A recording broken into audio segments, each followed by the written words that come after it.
I just sent him a GIF. From what I understand, this movie had a really rocky development history, originally supposed to come out in theaters until that date kept getting delayed and delayed. I can only imagine they thought this whole pandemic thing was gonna end soon, but they eventually caved in and decided to release it straight to streaming on Amazon Prime. So yeah, this thing isn't making its money back. I assume a bunch of other stuff was going on behind the scenes too. Genndy Tartakovsky wasn't returning to direct, and surprisingly neither was Adam Sandler. Kind of an issue when you have to replace your main character, and I'm sad to say his replacement wasn't very good. I am extremely proud and honored to give the key to the hotel. He's not even attempting a Dracula voice, he's just doing a shitty Adam Sandler impression. So, let's get on with the party! I ate Adam Sandler. Yoo-hoo! I'm in here with the pizza! Despite acknowledging stuff from the sequels, such as their kid and the Captain Love Interest lady, the plot of this movie desperately wants you to not remember the events of the second and third. The story follows Dracula, who's about to announce his retirement, leaving the hotel to Mavis and Johnny. But after remembering that Johnny's incompetent, he decides to lie to him and say that he can't have it because he's not a monster. So with the help of Van Helsing, Johnny gets turned into a monster, with Drac and his friends accidentally being turned into humans. Right off the bat, they really want to drive home the fact that Drac eats Johnny, but like, that was only something from the first movie. In the other two, Drac didn't really seem to have any sort of issue with him, other than the occasional moment of annoyance. But here he fucking despises the guy. And remember how I praised the fact that in the first movie Johnny remained a likable character, due to them not making him an oblivious idiot? Well, now he's an oblivious idiot. He just runs around screaming all the fucking time and doesn't listen to a thing anybody tells him. He's so fucking annoying. The entire gimmick is that it's a solo Drac and Johnny adventure. But each and every scene they have is the same setup. Johnny is having fun and being oblivious to the danger around him, while Drac gets injured in some way. That's not funny, it's sad because I don't think Drac deserves any of the shit that's happening to him. Sure, he lied, but I wouldn't want this fucking bozo running my hotel either. He hasn't proven that he's capable of anything. And even worse, he comes around on Johnny in the exact same way that it happened in the first film. They fly around for a bit and have a fun time, and suddenly he appreciates the fact that sometimes he needs to let loose and not worry so much. How do you not fucking realize you're doing the same thing? I don't get it. I wrote a whole bunch of notes nitpicking every little thing about this movie, but why bother? All I need to say is this. Tyler Ninja Blevins has a 2-second cameo that amounts to nothing. That's where the filmmakers' heads were at. Lastly, I can't even give this one a plus for the animation. Sometimes it looks good, yeah, but at other points it's incredibly stiff, which is really noticeable on characters like Drac, who are usually very animated. Maybe COVID had something to do with that, I don't know. And in other cases, I'd argue it's way too animated if that were possible. This is mostly an issue with Johnny, though the rest of the characters are fine, but he's just a fucking spastic. I don't know what else there's to say. This movie sucks. The Invisible Man wasn't hot. I wouldn't call it a bad film or anything, but what you're getting is basically your standard Seth Rogen fare, except the characters are cartoon food. It's got some occasional sparks of creativity, and the idea itself I think is really great, but overall it is brought down a ton by the writing. The whole movie is banking off the fact that it looks like it's for kids, and given that you'd assume they would make an effort to have the movie play into that. But no, right from the start it's fucks and shits galore. That is no exaggeration, this is how it opens. Shit. And because of that, it makes you feel as if there was so much more opportunity for jokes here that are completely tossed out the window due to the film's lack of restraint. You know, think about the South Park movie, which Sausage Party went on to beat the box office record of. That film starts with a quaint little song about a group of boys running around town and singing about how joyous their life is, before they all have their fragile little minds warped by an R-rated movie. There's some impact given to it, which in turn makes the swearing funnier and more shocking. But here? Frank! God, I love them so fucking much. Oh shit, oh shit. For sure there's nothing shitty waiting for us. Holy shit, I've been chosen. Booyah, bitches, I'm out of here. This would be fine in any other Seth Rogen movie, but the entire marketing campaign around Sausage Party was banking off the fact that it was, on the outside, a kids movie. And so you think it would be written from that perspective. I do like that it's one big allegory for religion, all the characters wishing to go to the great beyond where they'll finally be together out of their packaging. But from the first minute they establish that it's mainly just about sex. They all want to fuck each other, and while that's, like, fine, I think it stops being funny after, I don't know, the first 20 times they make a joke about it. Where in contrast, I think the movie would have been way more shocking and funny if they played the religious stuff super straight the whole way through. You know, the food portrays their views and what they want as being super wholesome. Not only would that then make the twist of them finding out they're being killed way more impactful because we're watching these sweet innocent characters being brutalized, but also it would make the ending where they murder all the humans catch you way more off guard. Especially once they start fucking each other in a massive food orgy that goes on for 5 minutes. to find out this is what they wanted all along, rather than the reality where you're just sitting watching like, yep, that sure is what they wanted to do. Still going. Also, Big Mouth is the villain. That sure got annoying. Again, it's not bad, but it's hard not to think that it's a great movie buried underneath a decent movie. 4 years after Jigsaw, we got the mostly forgotten release, Spiral, from the Book of Saw. Originally, the writers of Jigsaw pitched an idea for a Saw film that focused solely on John Kramer, more than any other film in the franchise, showing us a particular event that happened in between Saw 1 and 2, where he tries to get experimental surgery, and who cares about that because we got Chris Rock! So the story goes that while this John Kramer movie was in the talks, the vice CEO of Lionsgate went to a wedding where he just so happened to run into Marty the Zebra, who expressed a lot of interest in making his own Saw movie as an attempt to break out into a more serious role, showing he can be more than just a really funny, epic, hilarious comedian. Not only that, but Spiral also marks the return of Saw veteran Darren Lynn Bousman. After swearing off the franchise, he's come back to direct Spiral. Could he just not stay away? Was there some story he just needed to tell? Two things brought me back. Chris Rock and Samuel L. Jackson. That's it. Well, at least he's honest. The choice to label this as being from the Book of Saw was very deliberate. See, this is a Saw movie in name alone. Every decision here was made in an attempt to remove itself from the history of the series, to tell a serious detective mystery movie that is less about the blood and gore and more about the drama. You almost have to remind yourself you're watching a Saw movie. That's not a good thing! From listening to interviews, you get the impression that Darren thought he was making some ultra-serious, intense thriller that would rival the greats, continuously touting about how much of a fan he is of the previous Saw movies, but feels as if they needed to get away from the gratuitous violence and overly complicated narrative. Like, bitch, that's what fans like about these movies! In his attempt to get away from the other films, he deliberately made a movie that feels nothing like Saw, wanting to get rid of characters like John Kramer, removing Billy the Puppet, basically anything iconic from the originals. And that would be fine if they were replaced with something of equal coolness, hell, something better. Want to see their replacement for Billy in this movie? Hello, Detective Banks. Salvation was offered, but it was declined. His name is Mr. Snuggles. I'm quaking in my boots, Darren. I'm being very mean, and I understand that I can't necessarily blame him for wanting to do something new with the franchise, and I acknowledge that this guy is talented to a degree. He is responsible for what is my favorite Saw movie ever. But the lad just didn't want to make a Saw movie here, and it shows. The finger definitely has to be pointed at The Rock Jr. here too.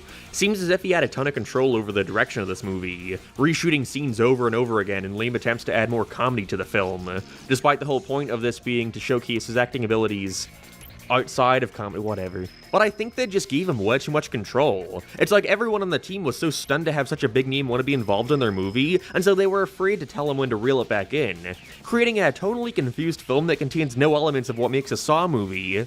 A Saw movie. Spiral features Chris Rock being on the outs of the police force after turning in a dirty cop, being seen as a traitor. Things take a turn, however, once a bunch of the other cops start dying in what seems like yet another Jigsaw copycat's traps. Now it's up to Chris and his new partner to figure out who's behind all this. And let it be known this movie features every single cop cliche you could ever imagine. They're all corrupt except for the one good cop who wants to do what's right? Check. Hot-headed temper which is constantly reeled in by the loud and in-charge head of the department? Check. Doesn't want to be partnered up with the new inexperienced rookie until they eventually grew a bond together? Check. Like, make a cop movie all you want, but does it really need to be written like every other cop movie in existence? Not that any of these plot threads really matter. Everyone Chris has conflict with just ends up dying off screen anyways. As soon as he starts bonding with his new partner, killed off screen, perfect. Spiral is the least gruesome Saw movie yet. Not only does it feature the title of least amount of traps in a Saw film, but my first time watching it, I was baffled at how badly you could misunderstand an IP that you helped shape. And once we get into the traps, you're gonna see what I mean. There's a pattern they fall into that really pissed me off.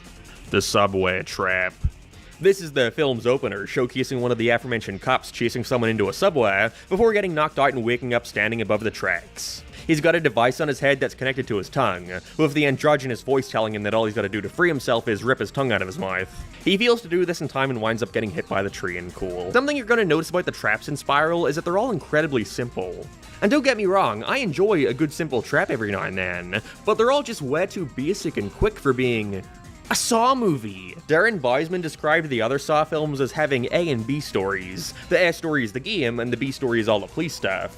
Well, for Spiral, he wanted to flip that on its head, have the ass story be the police stuff, while having the traps complement that by breaking those scenes up with more intense moments.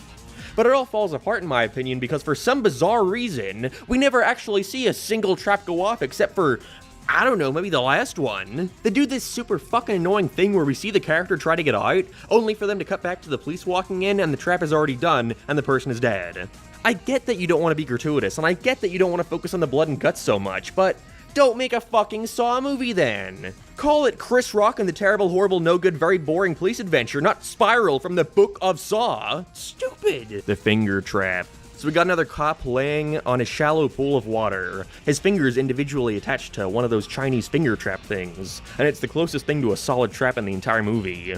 He's got to yank off his fingers in order to escape as the water is slowly rising towards some electric wires, killing him, which it does off screen. It's nothing crazy, but I think the guy's performance sells it pretty well. Something worth noting, however, is that the games in this movie are designed very deliberately in a way that makes it near impossible to win because of the players being given, like, no time. Now, that's always been an issue with these movies. Sometimes it feels as if the player could have gotten away if they had, like, 15 more seconds. But here more than ever, it's super apparent that whoever is behind all this doesn't want them to live, which I think ironically only goes to make the movie less tense. A big aspect of the originals that makes the trap so entertaining to me is that sometimes the players do successfully escape. It raises the tension when you don't know who is going to make it out alive. But in Spiral, everyone gets killed. Everybody loses, and I just think that's kind of lame and a real failure to understand why people like Saw traps at all. That there's hope. The skinned alive trap. I don't even know why I'm mentioning this one. Again, it is entirely done off screen. Chris Rock gets a parcel and they later find a body that shows his partner was hung and skinned alive. I love that they take what could have been by far the most disgusting and gruesome trap of the franchise and made it the most tame. Fuck me. The wax trap. So the police captain gets captured in the downstairs of the police station and is led against this sharp blade near her spine. She has to lean back and sever her spine or else a bunch of hot wax is going to be dropped over her face. See, the shitty thing is, that sounds cool. But when put into practice, it makes no sense. Now, I have never severed my spine, but if she did that, would she even be able to move out of the way of the wax?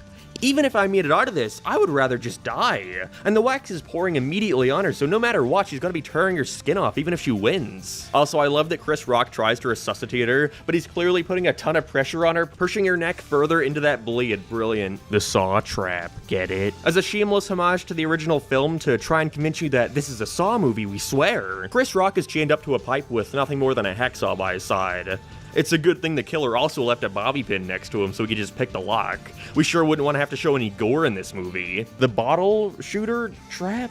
Darren Weisman stated that he really wanted to make all the traps here as realistic as possible, wanting to avoid stuff like the laser thing at the end of Jigsaw. By the way, he really does not like Jigsaw. He shits all over it in these interviews, when I'd argue it's 10 times better than anything in Spiral, which is saying something. But because of that attempt at making traps out of real things, we have this contraption that has glass bottles go in one end and shoots the pieces of glass out the other. This is being shot at the dirty cop Chris put in prison, and all he's got to do is let it happen.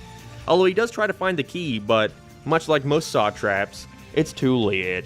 Wah, wah. Did you say wah wah? Finally, we have the marionette trap. And if you thought we'd be ending on a bang, then you'd be sorely mistaken. So at this point in the story, the Jigsaw killer is revealed. It's Chris Rock's partner. Turns out he faked his own death to avoid suspicion and has put Chris Rock's father, Samuel L. Jackson, inside his own trap. He used to be the captain of the police force and would protect the other corrupt cops. His father was actually killed by one of the policemen after he promised to testify against the dirty cop, and has grown up swearing to kill all the pigs. Stellar. At this point, much like the other Saw movies, he gives Chris Rock the option to join him, leave his father and help him further kill other corrupt cops in the force, which, of course, he declines, allowing the Jigsaw killer to escape as Samuel L. Jackson is raised into the air like a puppet, with a bunch of guns attached to his arms, so that when the rest of the police break in, they don't know what's going on and shoot Chris Rock's father, killing him. I appreciate the attempt to end on a twist, but in a lot of ways, it just feels like we're going back to Saw 1. Like the big reveal that, oh, the killer was actually right under our nose the whole time. Like, we've done this a million times. I saw a lot of interviews with Darren expressing interest in having them continue the Spiral franchise as its own separate thing, running concurrently with other Saw movies, and I just don't get why. Why in any world would anybody want to watch a Saw movie, and then the next year go watch a worse version of it? And mind you, Spiral could have ended up being way worse. This was the best case scenario. Darren wanted all these long, drawn-out scenes that would be one uncut shot going on for minutes and minutes, until the editor had to cut it down from a 2-hour movie to an hour and a half, probably realizing it was fucking boring. Spiral to me shows a complete misunderstanding on Lionsgate's part of their own IP. They made it seem like they're embarrassed of the other Saw movies given how badly they wanted to deviate from them, making such a big deal about how much more serious and mature this one was. And in their attempt to appeal to everyone, they ended up appealing to no one, in an even worse case than Jigsaw. Feels like they thought simply having Chris Rock and Samuel L. Jackson was going to sell the movie alone when clearly that did not work out. Of course, COVID played a major factor in this. I think it came out right when theaters started opening again, even being delayed from 2020 to 2021. But nobody gave a shit, becoming by far the lowest grossing film in the franchise. And I really think that still would have been the case, pandemic or not. If you want to engage with anything from Spiral, then just go listen to the Johnny Cash song they got Tobin Bell to do a cover of for the film's credits that they proceeded to cut out of the film's credits. I can't have anything, can I? For as much crap as I get for being negative all the time, you know, hey, at least I haven't touched quite possibly the most easy target ever for bottom-of-the-barrel current popular movies. That is until today. Despite not talking about them, I've actually seen quite a few of their movies. I have almost nothing positive to say about a majority of them, but I have indeed endured them. The first Despicable Me was okay, had a sweet relationship with Gru and the girls, and the Minions hadn't yet overrun the franchise. I saw Hop in theaters and had no idea it was even an Illumination movie, being this live-action rabbit movie starring Russell Brand. Who? The Lorax sucked. Had Zac Efron playing our incel main character who just wants to frick this girl in his neighborhood, and that's his whole motivation for wanting to save the trees. Also has this character who everyone on Tumblr was in love with for some reason. It's sad when the best part about the Lorax isn't even in the actual movie. They had this song called Biggering, which is really goddamn good, and they ended up replacing it with How Bad Can I Be, which is just like noise. No joke, once in my business studies class, our teacher was like, okay everyone, today we're gonna watch The Lorax because it has a lot of great messages about corporations and greed. Yeah, the movie made by one of the most greedy, soulless, money-hungry companies is gonna preach to us. After that, you have Despicable Me 2 and 3, and Minions, which are some of the most nothing movies I've seen in my life. Like, things just happen for the purpose of having silly Minion nonsense. And I haven't seen Secret Life of Pets or The Grinch, but I assure you, they're probably terrible too. There was only one Illumination film series that I hadn't seen yet that was actually intriguing to me, and that was the Sing franchise. Why did it stick out to me? Well, it's because when talking about the topic of Illumination movies, I oftentimes see it be brought up like, yeah, Illumination makes bad movies, but you know, Sing was good. I legit have been getting emailed for a year now by the same person heckling me that they're actually very good movies, so clearly there must be some kind of appeal to them. So I decided, hey, why not? Sing 2 comes out soon, so I might as well just watch the first one before Sing the second, and after watching it, I gotta say, they're fucking shit. They've gotta be some of the most jaw-droppingly lazy movies I've ever seen in my entire life. I'm sorry, John Lewis, but let's go into why. As you could probably tell from my descriptions of their movies, Illumination doesn't have the best reputation. Online, that is. General audiences eat this shit up consistently, and that's what's so honestly genius about the company's business strategy, and that's that they have this mindset and have basically perfected the process of making their movies as cost effective as possible, while still appealing to the widest possible market of audiences, which sure, undoubtedly results in them making massive profits, but it also means that your films don't have much lasting power. Like, even people who enjoy these movies, is there really anything you could say about them other than, aw, it was really cute, or, ha, I lolled when the Minion showed his ass, or, ha, I lolled when the Grinch showed his ass. Yeah, see, that's it. There's no substance to these movies. Because when you're trying to appeal to everyone, you have to keep shit as broad as possible, as not alienate any group. And none of their films are primer examples to that than Sing 1 and 2. So without further ado, let's get into it. Released in 2016, Sing was a big hit for the company. Not only did it make a fuck ton of money, but it surprisingly got a pretty good reception too. I mean relatively good, let's remember who we're talking about here. Anyways, after sitting through it for the first time recently, did I manage to figure out why so many people seem to enjoy Sing? Well, as a matter of fact, yes, I did. But first, let's go over the movie and what I think of it. Sing stars Buster Moon, this little koala who owns a shitty theater that was given to him by his dad. But when it's on the verge of being taken by the bank, he has the bright idea to put on a singing competition, because apparently everyone will come and see a singing competition. However, due to a hilarious mix-up, his assistant accidentally makes a typo listing the reward as $100,000 instead of $1,000, so a fuck ton of people decide to sign up thinking they're gonna be rich. Yeah, you can see where this is going. This all leads to the classic moment you can expect out of any animated movie that's struggling for conflict, where everyone realizes that our main character was lying to them and now they gotta redeem themselves. You know what's an alright movie? Over the Hedge does this way better. But yeah, so the movie is just them taking this incredibly bare-bones story and trying to desperately stretch it out for an hour and 40 minutes. There's almost no room to do anything with what's already a pretty nothing premise, because the story wasn't chosen due to any kind of artistic vision, and was completely done for the sake of being able to shoehorn in as many hip-hoppin' and pop songs, so they can shove them all over the trailer so people will want to go see it because of something they recognize. I see people praise this movie because, well, the soundtrack is amazing! All the songs they use are so good, and it's like, so fucking what? Illumination didn't make these songs. All they did was throw money at different companies to license them out. That doesn't make the movie any better or mean they had to try on any part. How many songs from the film's original OST can you genuinely remember? No, yeah, hum it for me right now.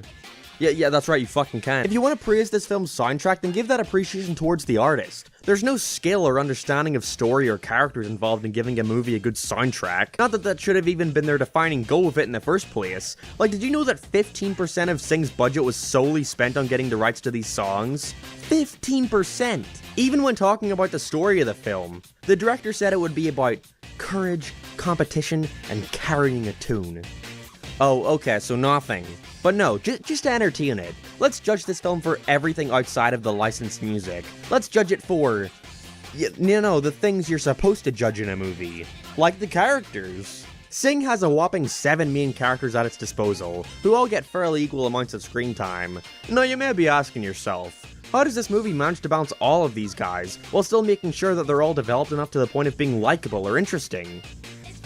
The answer is they don't. The only character here with some modicum of relatability, or at the very least a tiny bit of depth, is Buster Moon, and that's because they dedicate the most time into actually going into his character, and why he cares so much about keeping his theater in business.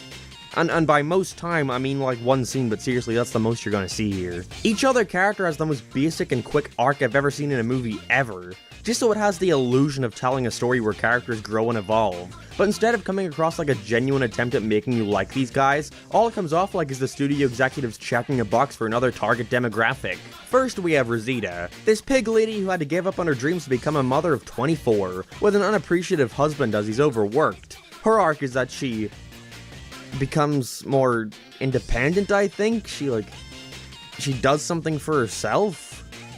Cool. There's this porcupine called Ash whose talent isn't being recognized by her egotistical boyfriend and learns to become more independent and does what she wants to do. Oh, there's this other fat pig called Gunter who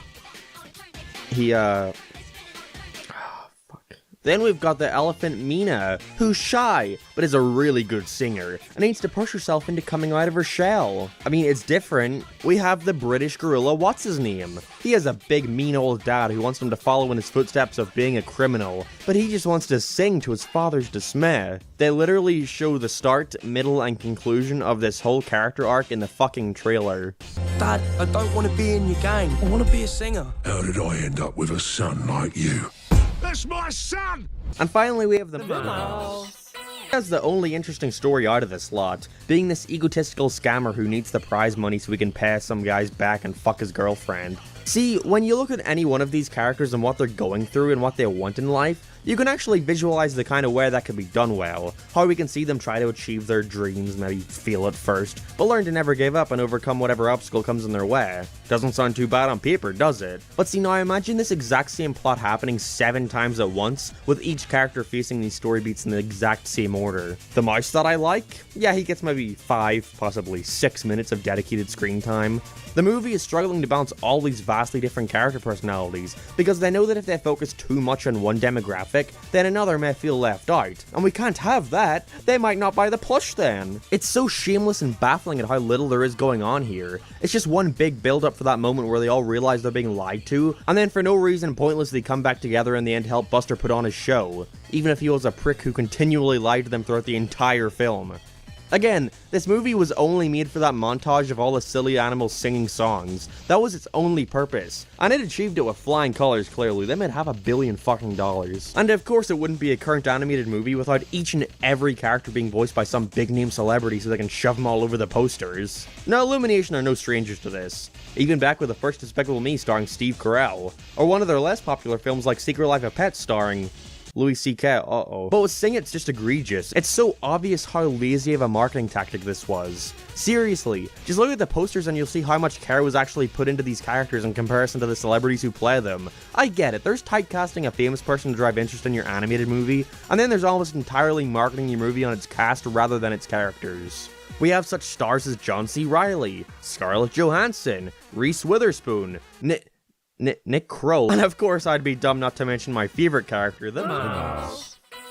Voiced by the man, the myth, the legend, Seth MacFarlane. You bet your ass they gave him a Frank Sinatra song to sing, and by God is it the highlight of the entire thing. Lastly, I want to comment on the animation, because this is without a doubt one of the biggest pros I see given to Illumination movies. They have this really clever strategy where they make all of their movies bright and saturated, and because of that, people just automatically see it as having good animation. Not to mention there's a huge distinction to be made when it comes to animation and art style. There are two different things entirely. For example, their Grinch movie. From what I've seen of it, the animation is whatever. Their standard fare, it's decent, you know? But in regards to its art style, it's awful. This is the Grinch? How did we go from this guy, to this plush toy looking ass? Hey Illumination, the Grinch is supposed to be a bad guy, you know. How does the song go? You have termites in your smile. And then show the Illumination Grinch. But don't worry, I get it. The kids might be scared off if he looked even the slightest bit threatening. But same goes for Sing. None of these designs are inherently bad, except the gorilla. I've never seen a worse design in my fucking life. Why does he have little baby legs that look so off with those realistic jeans? But the rest are just like, whatever. They don't stand out or make any kind of impression. It's just, we need a pig. Here's a generic looking pig and give him a pink shirt, I guess. You see, that means they're a girl. I mean, just look at all these background characters. They look like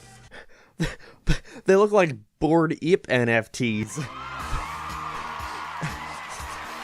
Thank you. What the fuck do you mean the market's crashed? And the world they just live in it's just the real world. I'm not expecting Zootopia levels of world building, but at the very least I'm sick of watching all these cartoons and animated movies where everything just takes place in a bright and colorful version of LA. I stayed on Sunset Boulevard for a month back in February. It fucking sucked. There were homeless everywhere, garbage filling the streets. Roscoe's had good chicken though, I'll give it that. But yeah, I don't like this movie's art style. Along with a lot of Illumination movies' art styles because everything is just way too clean and shiny and perfect. It's all just there to disguise the whatever animation through superficially pretty visuals. Like I said, the company has perfected the strategy of cost-effective filmmaking. This basic-ass lighting and simplistic character and world design wasn't done out of any passion. It was done because they knew that it would save them the most cash at the end of the day. Not that this even excuses it. Sing had a budget of $75 million, considerably low compared to other animated movies from the time such as Zootopia or Kung Fu Panda 3, which budgets were around double that of Sing's. But when remembering just how much money Illumination makes from these films, not to mention other animated movies looking infinitely better than Sing despite having a similar budget, such as Into the Spider-Verse, which had an incredibly low budget of only $90 million, it's easy to see why I tend to be less sympathetic towards the studio. Sing is not a good movie. It has a bare-bones story, two-dimensional characters with nothing going on, and is so obviously just a ploy to easily make money. So then why do so many people love it? Well, I believe it's because it rides this line of being just bland enough. It tries so little that it inherently doesn't do anything wrong, or manage to really feel at anything. It succeeds at what it wants to do. It just so happens that what it wants to do is play popular pop songs for an hour and a half. But if you look past all that, then what's left? No, really, what? Because all I see is a company's desperate attempt at appealing to everyone. When you have a movie this barren, this devoid of substance, you have to start grasping at straws for praise, such as, Sing the movie shows kids how to be body positive. This showing how to be body positive isn't actually in the film itself, it's literally just the fact that the movie has some fat characters in it and nobody makes fun of them for being fat. Congratulations, Illumination. No, I'm not gonna give Sing any kind of pass because it's cute or not the worst thing in the world, because I can't look at it without seeing anything other than the sheer greed of its creators. I don't hate this movie because of it doing anything exceptionally poorly, I simply just hate the idea that a film of this caliber was released into the world, and just because it wasn't a complete disaster, most people sat back and bought into its slimy marketing tactics. I do like to view movies as art, and when I look at Sing I don't see art, I just see a rich executive walking all the way to the bank because he just played the world for $600 million. It's no surprise why this movie performed so well, it was completely set up to succeed. It cast its net way too wide to possibly feel. So of course that naturally meant a sequel was in order.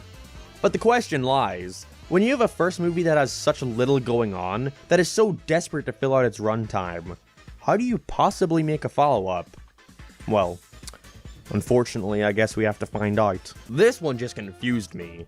When Sing 2 released just a couple months ago, I recall seeing everyone on Twitter praise it, saying that not only is it better than the first, but that it's also just a solid movie in general. And after going back to see it in February, I have to say, I barely even registered that I had watched a movie. Can this even be classified as a film? I seriously don't think I've ever seen a movie that has so blatantly and proudly just copied one for one the story of the first. I literally missed the first 10 minutes of this when I saw it in cinemas, and after rewatching it for this video I realized that I genuinely missed nothing important. But I think that statement would have applied even if I had missed the whole thing. I entered at this part where they're all standing outside the bus station about to go on their big adventure to the city, and felt like I had missed some scenes where the characters are talking about their worries about going through with this, or some backing out, because we have the pig make a grand entrance like, I have dreamt of performing in Red Shore City since I was a little kid. But like, this is the first time the film had focused on her so far, so like, why? Why does everything have to be a grand statement in this movie for the illusion of drama? Like, it just starts, there's no sense of pacing at all, and that's simply because, like the first, this is all just a big excuse to get all the characters in a room to sing pop songs.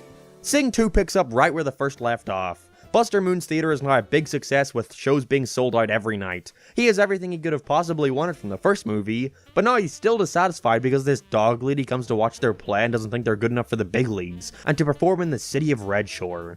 However, when they get there and bomb at their audition, Buster once again lies and claims that Clay Calloway will be in their musical, intriguing the auditioner and granting them access to create a big musical for him. Who's Clay Calloway? Yeah, I think the film failed to mention him to us because this is the first time we fucking hear of him. So apparently he's this giant famous musician who hasn't been seen in years after going into hiding, and so the gang now have to put on the musical of a lifetime, while at the same time finding Clay and convincing him to join. Like I said, it's just the same as the first, with Buster promising something big and lying to the people about it. You'd think he would have learnt after the first time, but with characters as bland as these, I can imagine it's hard to think of new things to do. Once again, it all just comes off as a big excuse to play pop songs. I don't think a scene goes by in this whole film that doesn't find some way to shoehorn in some current popular song that will make general audiences enjoy the movie through association. Writing shit like this must be so easy. All you gotta do is put something people like in your movie and they'll suddenly like it too. Without a doubt, I think if these movies instead had original songs instead of covers, it would have been nowhere near as popular. They even have that exact same scene as in the original, where it's an audition and we have to sit through a 2-minute montage of funny little animals singing songs, despite them being so out of ideas that they do the exact same jokes copied from the first. Like the Sneal, you already did that exact gag in the first movie, how lazy can you be? In the first one I at the very least somewhat understand why, in universe at least, they'd be singing covers of real songs. It's a talent show like X Factor or some shit, so whatever, it makes sense. But here they're making an original musical about space or something, yet are still just doing covers of regular songs. I get there's jukebox musicals, but still, wouldn't it have made more sense in universe for them to be original songs because they really don't fit at all? Even if we ignore the story, much like the first, and solely are focusing on the characters, then it somehow manages to treat them even worse than the original. A large reason for this is due to them throwing in like 5 more characters we have to spend time getting to know, despite none of them really doing anything important. There is seriously such little time in this already pretty long movie to develop any of these guys, or give them any kind of interesting story, that literally all of them are given 3 scenes to go through their arc. They introduce it, have another scene where they're at their low point, then they overcome it. That's it. That's fucking it. The British gorilla is back again, and this time he has to learn how to dance with this strict instructor guy. Then he meets this cat girl who trains him in an afternoon and he becomes perfect. Then he beats up the instructor. Alright. The pig gets demoted from the star of the musical because she's afraid of heights. Then she overcomes her fear of heights. Okay. The fat pig is... They introduced this new girl who's the daughter of the big bad evil businessman. She's like every single spoiled girl archetype ever and contributes nothing. They let her in the show, then they kick her off the show, and then she just comes back to be in the show. It's great. Other than Buster Moon, who is just going through the exact same lying tirade as last time, except without the somewhat understandable father backstory to justify his lie, here he's just doing it because he wants to be a success. But we also have Ash the Porcupine, who's actually one of the more tolerable characters because they don't— oh wait, the elephant! I forgot she existed! The elephant likes this boy elephant who makes ice cream across from where they're performing. They share literally 2 lines of dialogue, then she sees him in the audience during the final performance and asks him out. Great. Wonderful. Here is an actual line from 2021's Sing 2. I am not making this shit up. You look like a goddess, and lucky for you, it's free ice cream for all goddesses day. Eric Andre is also here, but he does nothing. Moving on. Anyways, sorry, like I was saying, Ash is probably the most tolerable character here because they don't give her one of those lame arcs. All she's here to do is convince Killa Calloway to come with them and perform again. It's just a shame that they felt the need to do this scene fucking twice. Basically, Clay is like, wait, I don't want to leave, I'm like a loner, I'm cool and shit. And Ash just naturally sings a song, which for no fucking reason makes Clay realize that he needs to leave and come out with them. You know what, though? This actually isn't a bad scene. The song they sing fits very well, even if it is just a U2 cover. But it isn't that bad of a tune, so you know what? Fine. However, this moment is completely undercut by them getting to the stage finally, and when Clay is supposed to come on stage, he's all like, wait, I don't want any more, I'm scared and stuff. So Ash comes out and starts singing again, and this song motivates him to finally come out and perform. Like, you just did the same thing twice. Did we really need both? I don't know, man. It's just so goddamn lazy. Did they really not notice that? They desperately want you to feel some semblance of sadness for this character, but it's so obviously only done for the sake of wanting the audience to be superficially put in a good mood through the illusion of character. But it's not like Illumination even cared that much about any of this, because the fucking trailer shows every beat of this story, even the goddamn climax. I don't think I've seen a trailer for a movie that has been so uncaring about hiding anything from the actual film itself. It's as if they were like, oh, what the fuck do you care? Let's sing again, that's all you need to know. Like when the cat says, how do I know you're not a weirdo? And British Gorilla just starts singing in the diner at the top of his fucking lungs. I'm pretty sure that does confirm he's a weirdo lady. Now, animation-wise, I gotta admit, it is a very pretty-looking movie, even though when you look at it again, you can see the cracks starting to show in their very low budget. I still don't like many of the character designs. They're either really ugly or extreme furry, be it like the wolf or dog. Like, come on, you know what you're doing with this. That's not my biggest issue with it. It's more so that the movie can look really nice at times, despite like the first one not being a result of Illumination's money-saving tactics of making everything look simple and slick. But here it makes a little bit of sense with it taking place in this giant Vegas-like city. Reminds me of the new SpongeBob movie, actually. But we basically get one single scene establishing what this place looks like, and it's all bright and colorful, and I want to see more of it. At the very least, a montage of the characters enjoying their time and taking in the sights.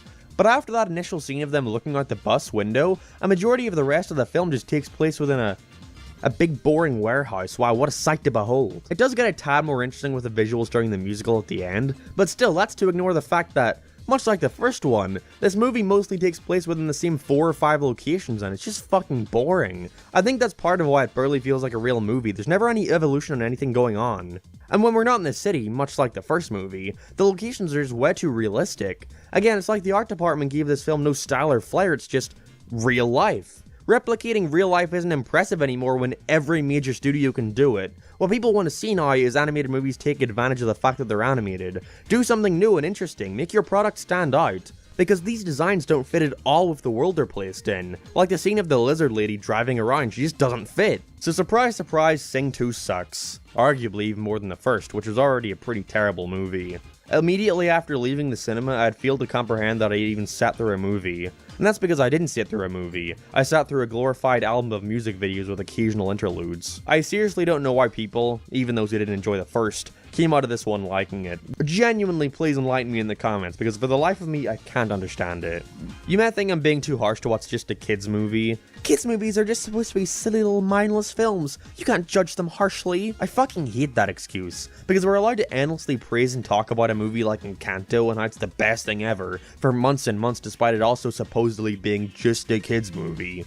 Illumination have let this excuse of them just making kids films to con the world out of billions of dollars, and I'm sick of it. I'm sick of giving them a pass because one of them comes out and isn't as bad as everyone thought it would be. It's not as bad as you thought because it's nothing. It's all just a big marketing trick. This may be the angriest video I have ever made, and in some regards I apologize for it, but I don't know what it was. Sitting through these two excuses for entertainment just really highlighted to me why we're getting more and more shit movies, and it's because people keep allowing it.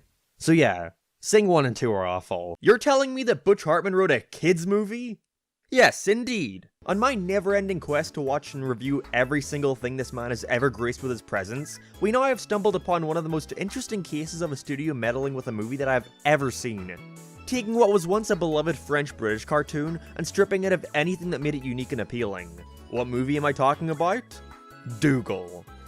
Also, look at this. When I went to VidCon in 2019, I asked Butch to draw me Doogal, thinking it would come out really bad, but what do you know, he did a good job. Many of you have probably heard of Doogal before. Releasing in 2006, it's often regarded as one of the worst animated movies of all time, for a variety of reasons, such as poor animation, shoddy voice acting, and its worst crime of all, starring Jimmy Kimmel. When I heard this, I was super confused. I remember watching this all the time as a kid. And sure, you're not going to be finding it on the Criterion Collection anytime soon, but it's certainly not the worst thing in the world, right? This is when I realized that for some bizarre reason, this film has two English versions. The original produced for England, and the second which was redubbed for American audiences, with the American version being the more well-known one, although not for good reason. I mean, it wouldn't be the first time a studio's taken a beloved British property and turned it into an awful American remake. So now what we have here is a movie that strangely enough has two pretty different versions of the same thing. Is that common? Well, it has happened before. Ironically enough, we can see the very same thing when it came to the reason the franchise became so popular in the first place. Like I said, as a kid I watched this all the time, except where I come from, it's known as the Magic Roundabout, sharing the name with its television counterpart, which was a stop-motion series created in France in 1964, starring the Hancock-esque dog Doogal, with his owner Florence, the performative cow Ermintrude, the very much not a stoner rabbit Dylan, well-meaning Sneal Bryan, and the magical Jack-in-the-Box Zebedee, all residing in the Magic Garden, this place where the titular roundabout resides. Off topic, but there used to be a restaurant in Ireland I'd regularly visit called Zebedee's that used to use this guy as their mascot. Yeah, they repainted a few years ago, probably after realizing that isn't very, legal. The series was popular with kids, but received rave reviews and attained a cult-like status when it was translated for British audiences in 1965. Not just with babies either. Apparently when the BBC moved the series from their evening slot to one more appropriate for kids, they received multiple complaints from adults, who also watched and enjoyed the show. I mean, what adult likes children's cartoons? What weenies. Just why was the series so popular in the first place, though? Well, supposedly, it came from the main character himself, Doogal, with his world-weary comments that adults find humor in. I think this is due to, instead of directly translating the scripts, the English writers instead opted to tell their own completely different stories, simply using the French footage as a base. Also, it might have something to do with the fact that the world these creatures inhabit is very bizarre and nonsensical, with some very obvious metaphors to some deeper stuff going on in the background, such as the main character Doogal being obsessed with sugar cubes, which is undoubtedly a reference to French leader Charles de Gaulle, whose favorite food was sugar cubes that were laced with, can I say that? Oh, okay guys, take the first two letters of my channel name and you fill in the blanks. But why am I talking about this, you may ask? Where could Butch Hartman possibly fit into all of this? Well, when the film rights were bought up by a very nice man who I'm sure has never been put in jail for doing anything wrong, he enlisted the help of none other than our good pal Butch Hartman to rewrite the thing to appeal to American audiences. But what was the reason behind it being received so poorly? Especially with the original getting at least somewhat decent reviews. And more importantly, what was Butch's response to this? As we all know, he's the king of excusing poor products he's made, so let's find out what he said, and what the differences between the two movies are that made the American one so much worse. Let's begin by talking about the major differences between the two versions. Then after, discuss Butch's excuses for the awful end product. The Magic Roundabout largely has the same setup as the original show. This cast of characters live in a town with a carousel in the center. Except, after clumsily hijacking a food cart, Doogal unleashes the evil counterpart to Zebedee from the roundabout. Wanna know what his name is? Z-Bad. Oh, sorry, I forgot to laugh. Whatever happens, you mustn't blame yourself. Yes you should? After he's released, he completely freezes the thing, with Doogal's owner Florence being trapped inside. And so Zebedee informs the apparent only residents of this town that they've got to go on a quest to find 3 diamonds before Z-Bad. As if so, he's gonna engulf the whole world in ice. From this point on, it follows a pretty standard formula. Kinda feels like the setup for a video game more than a movie, with them having to travel to distinct locations to retrieve a MacGuffin, with each time Z-Bad coming in at the last minute to steal it from them. A whole bunch of nothing happens throughout the runtime to try and make you think that the story is progressing in some way. Zebedee supposedly dies 30 minutes in. They try to give characters like Doogal an arc of learning not to be so greedy, and the snail wants to frick the cow for some reason, but again, not much is done here. Literally none of this even matters by the end. When they return back to the roundabout and see that it's been completely frozen over, with Z-Bad having collected all the Chaos Emeralds, the cow just sings in a high pitch and it breaks all the ice. That's all we needed to do. They could have just straight up sat in place for a couple days until Z-Bad got all the crystals and came back into the same thing, and none of it would have been different. Great. It's so weird having watched this thing again, because it's made me realize how as a kid, you just accept half the stuff going on here despite there being no rhyme or reason. Like them calling Zebedee's name 3 times and not summoning him, like he's Beetlejuice or something. They never even established that. Or the box they receive, that when pressed, just gives them something random to get out of the scenario. Like, why do they only use it like twice? I would have fucking spammed that shit. Or how about when Florence says, Come on, children, we have to be brave. You're also a child, why are you talking like that? The animation for the time also wasn't the best. This movie came out in 2005, which was the same year as Madagascar, Robots, and even a movie that doesn't have the best CGI like Chicken Little. Looks 10 times better than this. The designs for the main cast are all fine and good, but humans like the children look gross with their tiny eyes. This guy looks like frickin' Ian from Smosh. If there were one pro I could give it though, it's that I like the voice acting. Mainly the villain, who I feel gives a good menacing performance, along with Doogal, who's played by singer Robbie Williams, and Dylan, played by Bill Nye the Pokemon. My body is in the chair, but my mind is in you too. Honestly, while it has a bunch of flaws and is definitely not worth going out of your way to watch, this film isn't that bad. It's not good, but I can see why I liked it a ton as a kid. It's only an hour and 25 minutes with the pacing being pretty fast. I don't really see why this needed to have been changed for American audiences. I guess good old Harvey didn't see American kids finding a British program appealing. Isn't Peppa Pig like the biggest thing in the fucking world? I couldn't possibly see how the American version could be that much worse though. I mean, all you gotta do is take the original and redub it. There really isn't that much British slang in here, so it shouldn't be too hard, right? Sweet move! That was great! 2 words, sir. Personal hygiene. So long, Zebedee. The first line is out of sync. Alright, so for some bizarre reason they felt it wasn't nearly enough to just add some American slang in there and call it a dad like dude or bro or man. Instead they thought the only way kids would enjoy this thing is if they filled it to the brim with references of movies and video games and shows like The Matrix, Pirates of the Caribbean, and Halo. Like in the original, they at least understand that not every single character needed to be constantly making quips, whereas here nobody ever shuts the hell up. No. Master Chief ate it. There are points here where characters will just say reference after reference. There was no restraint at all. Here's Johnny. Someone order ribs. Bring out your dead! Pirates of the Caribbean. Hey, thought we said no Disney jokes. What's that? Oh, look, we got Bone Thugs and Harmony up in here. That was like 5 references in the span of 10 seconds. Not to mention all the voice cast were replaced with infinitely worse actors, who were only chosen because they're celebrities, like the aforementioned Jimmy Kimmel, Whoopi Goldberg, and Linking Loud. An unforeseeable accident. That's a pretty bad flat. They even give voice roles to characters who in the original didn't even speak, like the Moose, who is now voiced by Kevin Smith in a fart soundboard. It's my birthday. Go. The biggest issue here is their lack of restraint. There are so many pointless additions that weren't needed here at all, such as the narrator, who just explains everything and all the dynamics during the intro, while the original had none. There's Brian, the snail. Brian loved Ermintrude. Great, thanks, couldn't figure that for myself. Then when a character isn't on screen, they make them say like a million quips, because they know they don't have to bother to try and make it match up with the audio. But it's not even like that was something on their mind, because half of these lines don't match up with the voices. I train with Morpheus. Morbius? But then while they're adding all this stuff, they actively removed stuff from the original that helped the story, such as a dream Doogal has of his owner and friends, which gives him the motivation to get back up and continue trying to find Florence while at their darkest moment. Yet here they just go to sleep, wake up, and are like, oh cool, we're here? This shit sucks. I don't know how you could possibly take an already not great movie and make it even worse. But hey, if anyone could do it, it'd have to be Butch, right?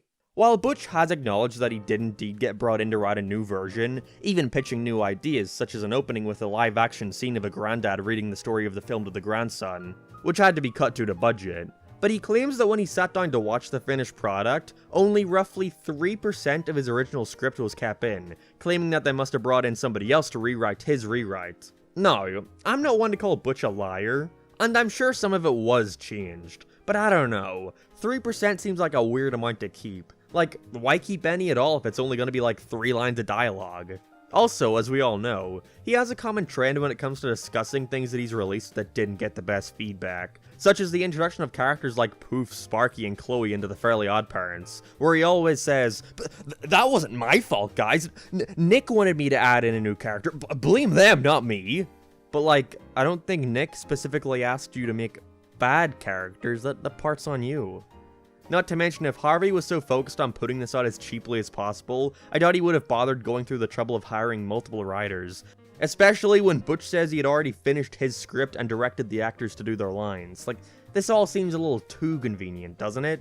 So I don't know. I feel like if this were something that Butch didn't write and had next to nothing to do with, he wouldn't have only started to clarify it wasn't him upon gaining a huge social media presence and having people clown on him for this blunder. So either way, I think it's pretty funny that Butch had a hand in taking an iconic beloved British cartoon and turning it into a dumbed down, pop culture spewing, crappy American redub that went down in history as one of the worst animated movies ever made. And so it stands among his other monumental blunders, along with the Fairly OddParents reboot, Bunsen as a Beast, and PINY Institute of New York. What the hell? I was so fucking hyped for Ted 2.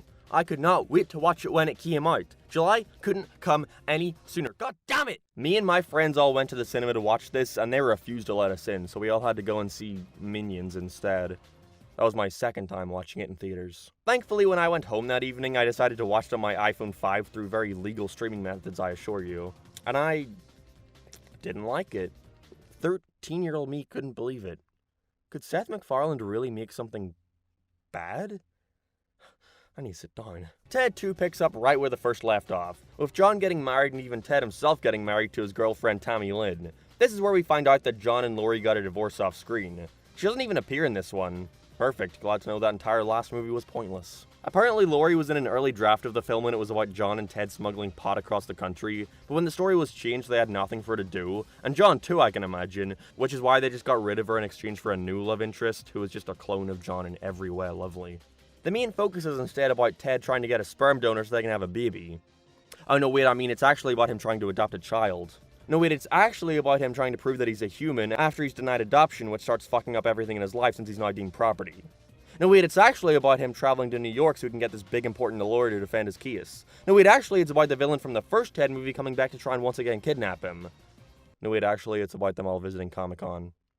Yes, really. My biggest issue with this movie is that it doesn't feel like a movie. It feels like 3 episodes of a Ted TV show slammed together. The pacing here is fucking atrocious. See, when making a movie, or a TV show, it's important to give each and every scene a point. A good comedy movie can make you laugh, but it's even better when it can make you laugh while still furthering the plot in some way.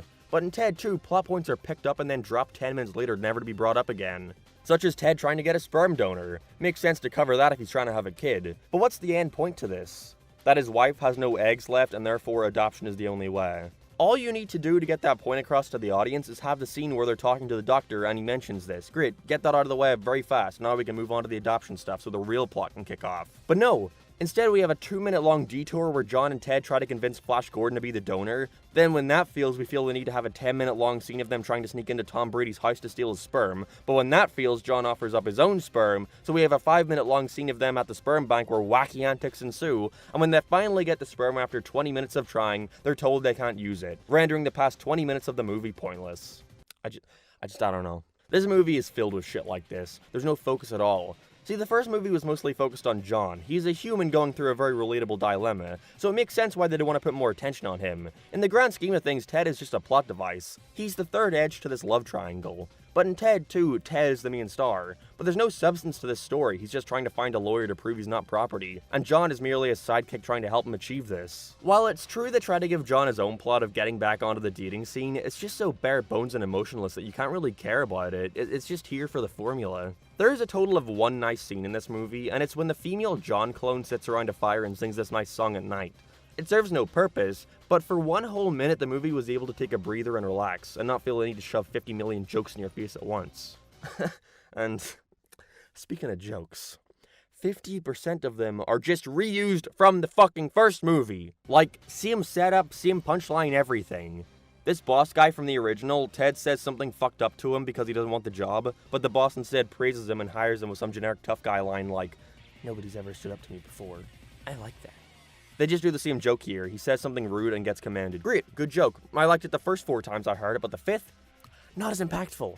It really just feels like a TV show, relying on the same gags and punchlines because, well, that's what they did the last time. The villain has to do the weird dance to the song again. It was funny in the first one, so it'll be funny here too. Just like it was in A Million West and I in the West. You did the same gag in all 3 of your fucking movies. Was it really that funny, Seth? I don't understand. It's not like this was accidental. There are lines where characters reference how similar the story beats are compared to the first. John and Ted have a fight, except this one is way more forced. John is talking to love interest when he gets a call from Ted, letting him know that Donnie is trying to kidnap him again. So John and love interest have to spring into action to rescue him. Oh my god, deja vu. Fuck you. And when they're introducing no jokes, it has the same problem as A Million Ways to pronounce your very long movie title. It's starting to hurt my hands to type out all the time.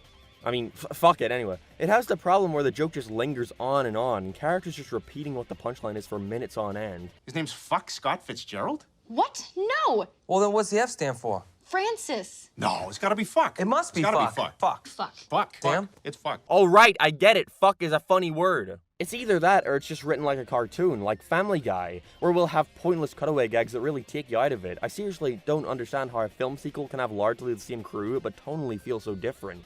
On top of that, Seth's directing has definitely gotten lazier over time somehow. This one is literally just shot in the most boring way imaginable. I keep saying it, but it just looks and feels like a TV show. There's nothing cinematic about it. Unless you want to count the amazing opening sequence that for some reason has the big music number with singers and dancers and giant piano sets and just goes on and on and on, and why? It may sound like I'm jumping around from point to point a lot, but I hope you realize that's the exact feeling I got watching this movie. Ted 2 is a film that has no focus, doesn't evolve in any way from what the first established, and if anything, devolved with how the characters like Johnny just reset to the same way they were at the beginning of the original, and doesn't even feel like a proper movie. And as you can imagine, it didn't do well critically, and nobody watched it. Ted 2 only made around half of what the first one did. Seth had mentioned he'd make a third if it performed on the same level as the first one. So yeah, he ruined that potential franchise. Wonderful job, Seth. Or maybe not, because it was confirmed that they're looking to make a TV series based on Ted for Peacock? Who the fuck has Peacock? Yeah, that'll go swimmingly. Honestly, I feel like Ted 2 came out the way it did was because Seth was stretching himself so thin and not realizing his limits, working on both A Million Ways to Die in the West and this at the same time, both of which he did a large amount of the work for, so I can only wonder how different Ted 2 would have been if he fully devoted his time to it. But there's no one to blame for that other than himself. The dude does not understand that he can't do everything all the time on multiple projects and expect stellar results. Your creative juices are going to get burnt out eventually, and that was definitely reflected in reviews and box office reception. So, Britain, huh? The world's punching bag. Now, despite all the overdone jokes and memes made about the country on the daily, there's a lot to appreciate about the UK. Cement, for instance. That's important. How about the internet? Or toothbrushes? Okay, well, that's ironic. That'd be a shock to some of you considering my perfect American accent, but I actually grew up in the UK. Northern Ireland, it's a technicality, I'm aware, but hey, I wouldn't often want to associate with England now, so enjoy this rare occurrence. If there's one thing the country's certainly not well known for, it's movies. That's not to say there are none, of course, but I think when folks think of the film industry, they're more likely to think of Hollywood, and not Hollywood of Worcestershire. Growing up around here, I was given the treat of being able to see a lot of British-made films in theaters, movies that otherwise would have just been dumped onto streaming or DVDs elsewhere. There's a sense of patriotism when it comes to a piece of media from the country hitting something as major as the big screen. That's for real art like Paws of Fury. Unfortunately for me, however, any of these films actually being good was a rare occurrence. More often than not, I would be going with my family to check out whatever strange adaptation they were making of a British show or book. And so today I figured I'd give you Yanks a look at some of the movies we have to offer over here. A couple from my childhood and some just random ones that I picked either due to having an actor I knew of or just having such a strange, bizarre title that I couldn't help but want to use this opportunity to check it out. And spoiler alert, but some of these are genuinely terrible. One at the very least I can safely say is the worst movie I have ever seen in my lifetime. And it ain't Horrid Henry, surprisingly. But we'll save that for the end. See, that's to entice you to stick around. Sit down, grab a drink, subscribe even. Happy New Year. Are you excited for 2024? I am, because it marks the 10th anniversary of the film based on one of the most popular series in all of the UK and Ireland. Mrs. Brown's Boys is shit, and I hate that it is arguably the most popular TV show that takes place in Ireland. And already I know what you're thinking. I thought you said this was about England. Why are you talking about an Irish film? You're not some kind of traitor, are you? So look. Was produced by the BBC, okay? And what I can only assume was all part of their maniacal plot to make every Irish citizen look like brain-dead simpletons who giggle and clap their feet at the mere utterance of the word feck. Mrs. Brown's Boys was a sitcom taking place in Dublin that saw the titular Agnes Brown as she acts as the central hub for her 6 kids, getting into silly hijinks that often involve just kind of sitting around making sex jokes. So tell me, have you got a pussy? I fucking despised the show when I was a kid, simply because you could not avoid it. If you did not watch, or heaven forbid, like this series, you are seen as some kind of prudish freak. And so being the contrarian that I am, even as a 9-year-old, I hated it. It's just so lame to me. So easy, half the jokes are just swearing. I mean, what is this? Popular internet show? This series treats its audience like a group of idiots, and honestly I can see why. Because they got a fucking movie out of it. Also, if you haven't picked up on it yet because of the spectacular costume design, Mrs. Brown isn't actually a woman, instead being played by a man called Brandon O'Connell. A lot of the comedy in the show deriving from a live studio, presumably all 2 or 3 beers in, laughing at the concept of a man, dressed as a lady, saying the swear words.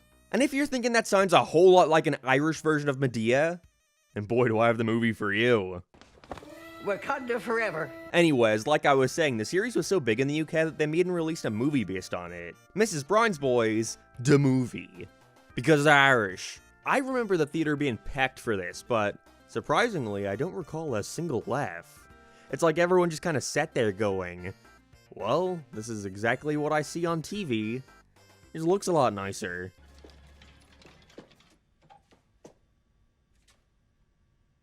Wait a minute. You shouldn't be here. This is the movie. Mrs. Brown's Boys, the movie, sees our heroine being at risk of having her little market stall in Dublin be shut down by a big evil businessman who wants to tear it down, otherwise known as the most generic and basic plot you could pick for your film. At the same time, she gets hit with her great-grandmother's unpaid tax bill for the stall, with interest and inflation putting the price at about £4 million. And so now it's up to Mrs. Brown and her aforementioned boys to prove that she actually did pay the bill, or else the whole thing will be bought out and tore down. My biggest issue while watching the Mrs. Brown's Boys movie is that it's just so fucking boring. It's just them bumming around Dublin for an hour and a half doing what's essentially shitty stand-up, going to different sets and seeing what new character they can bring in with their own quirky traits. You're very welcome to Mr. Wang, #1 Ninja Score for the bride. If you guys want an idea of Brendan's creativity, he seriously planned on making a spin-off film where this guy was the star. This was 2014. It's all just so lazy. The jokes are either the most simple shit ever. Wish me luck. Hello? Get it? She picked up the phone, but actually it was the phone, it was a TV remote. Or it's just looking at the camera and going, you are watching a movie, Mrs. Brown's Boys, da movie. I'm a man playing a woman. I am rude and swear and talk about Fanny. You could disguise yourself as a man. No, Winnie, I'd never get away with it. A staple of the show's comedy that many folks adore is that, you know, usually when an actor messes up their performance, they stop everything and reset. Get everyone back in place and try to do another take where they don't fuck up. Not in Mrs. Brown's Boys, though. Instead, they will sit and linger in the line flubbing, and just giggle for a second to each other before just continuing. I get it's fun for the audience and makes them feel like they're part of the show, but I'm a petty prick, so I don't like seeing them have fun, okay? Say your damn lines, Brendan. Messing up the words ain't that funny. And like, of course that wouldn't work for a movie. You gotta worry about stakes and emotional beats and pacing. That would just completely take you out of a movie in a way that you can at least get away with for a live show. You get where this is going. Fuck. 2 chips, 1 smoked cod. They even do this with the villains. Doesn't that remove any and all tension that you're at least trying to have? I can't even be mad, like, am I surprised? If you like it, that's fine, and all in all, I do seriously get why people like the show. I also think Irish people like being represented in general. There were so many newspaper articles hyping up the Simpsons episode where they go there. But it is just the most perfect encapsulation of every single thing I hate in a show or movie. Zero plot with no interesting characters, no earnestness, constant fourth wall breaks for the sake of fourth wall breaks, and on top of it all, it's just fucking boring. Nothing is going on here, and so when the jokes are shit, you're just left sitting there like, why is this a movie? Well, I'm glad to hear that the upcoming sequel for the film has been in production hell for almost a decade, and if there's a god in this world, it'll never come out. There's a lot of divisive opinions floating around on the internet. Countless arguments happening every single day over the stupidest of subjects. So I'm glad that as a community we can all come together to agree on one simple thing. Garfield sucks. Starting out as a comic strip in the 70s, creator Jim Davis introduced us to the world of Garfield, where a fat cat sits around the house of his owner John, eating lasagna, hating Mondays, and abusing his fellow man. That's kinda it, nothing else ever happens. It absolutely exploded in popularity, especially when it came to licensing, where someone like the Calvin and Hobbes creator said he didn't want to ever license out his comic characters as to not cheapen the brand. Jim Davis said screw that and slapped this thing on whatever he could. Plushies, t-shirts, phones, those sticky little things you put on your car, it was Garfield mania. For some reason? See, if there's one popular opinion that has arisen over the past couple decades, it's that Garfield is kinda lame. Like, it's not bad, but not all that good either. Really, it seems that the entire brand is just ridden off of how good of a design he is. That's really all it takes in some cases. Like, let's run an experiment. Let's check out the Garfield comic that released the day I was born. March 29th, 2002. What do you think? You're wearing that? To a monster truck rally? To meet a blind date with a gold tooth? And then he gives, like, the thumbs up. Also, that's right, my birthday is coming up in a few days. And there's nothing I want more than for you to subscribe. We're so close to 500k, guys. Garfield has seen many TV shows and movies in his career. From short made-for-television specials, to the creepy French CGI one where they literally forgot to render one of the shots. Yes, this really aired on television and is still not fixed. And yet, throughout all of this, his most prestigious opportunity came in 2004, when he got his chance to star in not one, but 2 major Hollywood motion pictures.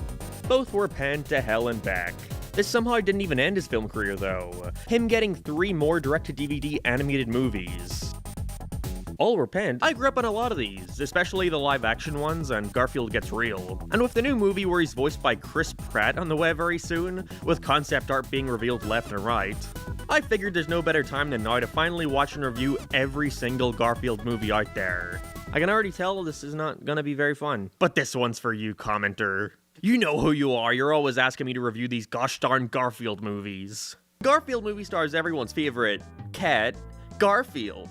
As we see him living it up in the cul-de-sac, chilling with John, eating lasagna, just living that good life. I'm envious. But everything gets shaken upside down when John decides to get a dog? My first thought when going into this was, what story could they possibly tell for a Garfield movie? Quite possibly one of the most creatively bankrupt franchises ever. What can you possibly do with Garfield? Not much of this film is anything to go by. Yeah, so the entire plot of this thing is an origin story for when John decided to get Odie, much to the dismay of Garfield as it makes him jealous, not wanting anything to shake up his perfect life. But whoa, everybody loves Odie. I mean, how could you not just look at this frickin' guy? Odie is without a doubt the best part of this movie. He's a dog who can stand on their hind legs.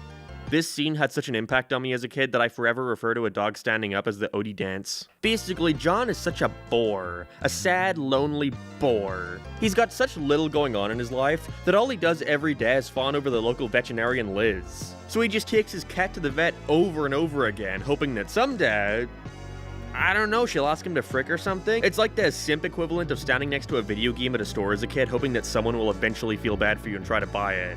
Never worked. So because of his awkward quirkiness, John winds up agreeing to adopt a puppy for her, and Garfield is so peed off about this development that he allows the dog to run away, where he's kidnapped by an animal abuser who's looking to have him tour for his next dog food commercial. And so it's up to Garfield to go and get him back. Yeah. That cat's puss is everywhere. TV, newspapers, t-shirts. There we are. Who would want that kind of exposure?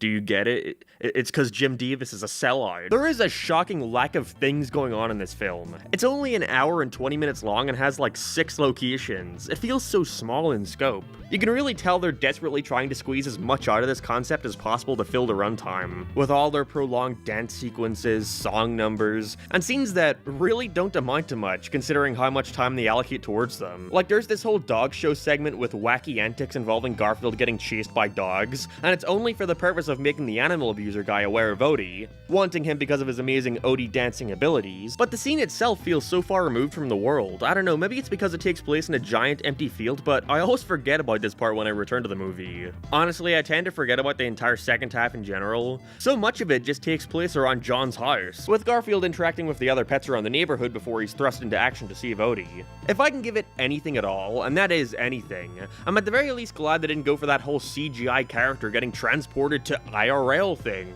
If there's one thing I can give Garfield and Alvin and the Chipmunks, it's that, you know, it's not the Smurfs. Which would have been very easy for them to pull, considering that they never acknowledge how Garfield is the only animal on the entire planet that has big, goofy cartoon eyes, yet are still trying to look realistic so they come off super creepy and fucking bloodshot. But still, it's bizarre how much he doesn't fit in with his surrounding, especially because he's frequently talking with other cats who just look normal. Classic Garfield characters Arlene and Nermal appear for a good bit here, but it's done in that cats and dogs Santa Paws kind of style, where they just film the regular animal then CGI the mouth over top of it, which just makes them look bored all the time. And I have no idea why that was done other than, I can only assume, to save money. The only other reason I can think of would be that translating Arlene to live action would look hideous. I mean, do I even need to explain myself? But this all begs the question, why can't Odie talk? Why can't he talk? Is it a dog thing? No. The other dogs are able to communicate just fine. I would offer some kind of in-universe reasoning, but would you really believe that over, I don't know, that just didn't think about it? Really though, I was surprised at how not awful the CGI Garfield was for 2004. He's pretty expressive and they animate him well. 99% of the humor in this film comes from Garfield getting injured in some way, so I guess they needed to give it their all, but there are occasional moments where that immersion is broken, such as Garfield's ass vortex. I just find it funny because despite having this Garfield who looks genuinely good, they for some strange reason used this on the poster. I'm pretty sure these are modern posters, like for re-releases and such, so I'd like to think that whoever owns the rights to this film just doesn't even have the original model anywhere, and so had to do this from scratch. Welcome to my world, Red. I'm gonna call somebody about this. He'll be on the block. This is police brutality. Oh wait, yeah. I forgot to talk about arguably the most interesting thing about this movie that isn't even in the movie. It's Bill Murray. Oh. So Bill Murray voices Garfield in both the live-action movies, and he's been very public over the past few years about how much he regrets having taken the role. You have any regrets? Garfield, maybe? Like, very public. So they showed me the whole movie. I sat there and watched the whole movie. And it was it was insane. I said, who cut this movie? Give me his name. We gotta find him and we gotta kill him. Now, Bill Murray likes to cite a funny little story as to why he even took the role to begin with, being that when approached about it, he assumed that the writer was Joel Cohen of the Coen brothers. But in actuality, it was written by Joel Cohen with a H. Or if you're American, with an H. Because of this, he signed on without reading much of the script and apparently hated doing the whole thing, even deciding to take on the task of trying to fix the film himself, spending hour after hour going through it multiple times trying to make sure it was as good as it could possibly be. When asked about this story, co-writer Alex Sokolow was quoted saying, "That's complete horseshit." Well then, I could see why Bill shares the storyline so much. Not only does it have a nice little funny setup and punchline, but also it absolves him of any criticism like, I'm with you guys, I didn't even want to make it. When in reality, there's probably a very reasonable explanation for all this. Money. Despite all this, you can tell how miserable the guy sounds when reading these lines, but luckily, because of Garfield's character, the tone matches perfectly. I couldn't imagine anyone doing a better job than an elderly man who sounds like he had the soul sucked out of him. Or Chris Pratt. Saying that though, there is so much fucking noise in this movie, there is never a goddamn second of silence. Anytime Garfield's mouth isn't on screen, and they don't have to worry about lip syncing, they just go to town with fucking quips and puns and shit. Thanks, everybody. Well, thanks for saying so. It's nice to hear. We're all street full of heroes. Sounds sincere. Thank you. Yeah. Heroes! There's not really much to say about this one, strangely enough. All the others are infinitely more interesting. Which sucks, because this was the one I remember always wanting to watch as a kid, because I had the second one on DVD, and so anytime I saw the first, it was like a little treat, you know? But if you were a kid in the 2000s, you could go much worse than this. It's really just fine. There's silly cat antics, funny dog dances. Garfield is such an iconic character that they could have literally just sat a camera in front of a fat orange cat for an hour and a half, and folks would have went to see it anyway. Because the Garfield movie ended up raking in $200 million on a budget of only $40 million. So it's no surprise that despite the overwhelmingly negative reception, they would greenlight another. And this one was gonna take Garfield to the land of England. Garfield Chew, Tale of Chew Kitties, mate. Only 2 years later in 2006, we saw the return of our favorite orange feline.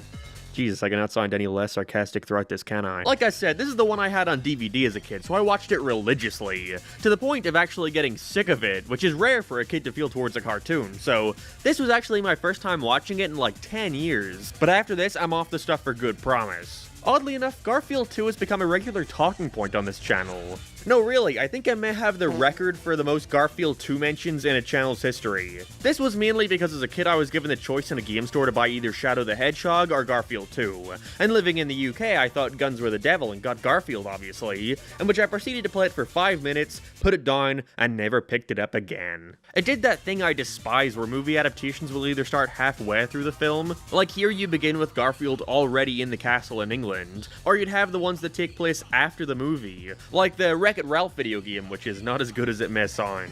I'm a bad guy, capital B, capital G. But I'm not a bad guy. I'm gonna wreck it! Ow! Anyways, this movie fast forwards a little bit, with John finally wanting to ask Liz to marry him, and so he has to travel to England to propose as he just can't wait any longer, with Garfield and Odie stowing away in his luggage, which Liz just doesn't question. Like, if I entrusted my boyfriend with a dog and saw he was letting it fly with him inside a bag, I'd have a couple choice words, but whatever. John is a terrible pet owner in general. They literally escape the hotel room immediately, and when he finds them wandering around the streets, all he can say is, Garfield? Odie, what are you doing here? Do you know how bad I would feel if I lost you here? yeah, I certainly believe that. Get a leash, asshole. It's here when doing their Thriller Moment sightseeing tour that Garfield winds up being mistaken for the Prince Cat of Carline, creatively called Prince, and is taken back to the castle to fulfill his royal duties of sitting around and getting whatever he wants. Oh shit, yeah, the British stuff. There's like a whole other movie happening here that this Garfield nonsense is slapped onto, and I quickly remembered it was the sole reason I got so sick of it as a kid. See, something I always hated was when you'd go to watch a movie about Sonic the Hedgehog, let's say. You know, you see the wacky trailer, you go to the movies and pay $15 for a ticket and then whatever extra for food and drinks. Or you torrent it online for free. Only to sit down and realize that in a movie titled Sonic the Hedgehog, just as much time is dedicated to this random human character who has a plotline so boring you struggle to find out how it even correlates with a silly cartoon hedgehog. This is not a diss on Tom the Cop, I like him in that movie, but you'd be hard-pressed to find somebody who wouldn't have just preferred a Sonic movie where the main character is Sonic. Alright, whatever, let's use a different example. So you're gonna go see Sonic the Hedgehog 2. Basically, what I'm getting at is, for all its faults, the first Garfield movie does indeed feature a lot of Garfield, and that's more than I can say about this one. So there's this royal family, of which one of them has recently passed away, leaving her entire estate to the cat, and very reasonably, might I add, her nephew gets pissed off that it wasn't left to him, as his allowance is now only £50 a week, roughly around £2,500 a year. Gotta say, I'd be pissed too. Because of this, he tries to kill the cat, drowning it in the river, which is why Garfield was mistaken for him and brought into the castle. And so in classic switcheroo fashion, Prince is now in John's possession. And so now the nephew can enact his plan to make the castle more of a tourist spot so he can make money. I love that Garfield has no storytelling potential at all, so both of the movies are just kidnapping plots. See, they don't disclose that stuff on the trailers and posters. They present it all as, whoa, 2 Garfields? But fail to bring up the 30 minutes of real estate discussion. Because of all this, we barely even get to see the 2 Garfields interact, despite that being what all the advertising revolves around. By the time they meet each other, there's like 20 minutes left, and the stakes are so unbelievably low that it doesn't even seem like the actors care. When John and the nephew are having their standoff, Liz doesn't even look like she realizes they're being filmed. Wait, what is the threat here? Like, what is he gonna do to her? John is currently holding a fucking crossbow, while he has an old-timey gun that was sitting on a stand, but he's holding it at John and not the hostage, which is his only leverage here. And then because of that, John just puts down his crossbow. Like, why? What's he even gonna do to her? If he shoots her, then you use your crossbow, John. I can't believe the writers to Garfield, Tale of Two Kitties might not have cared. Don't pay attention to all that, though. The real stars here are all the new fun animal buddies we meet on this adventure. Prince is voiced by Tim Curry. That's everything interesting about him.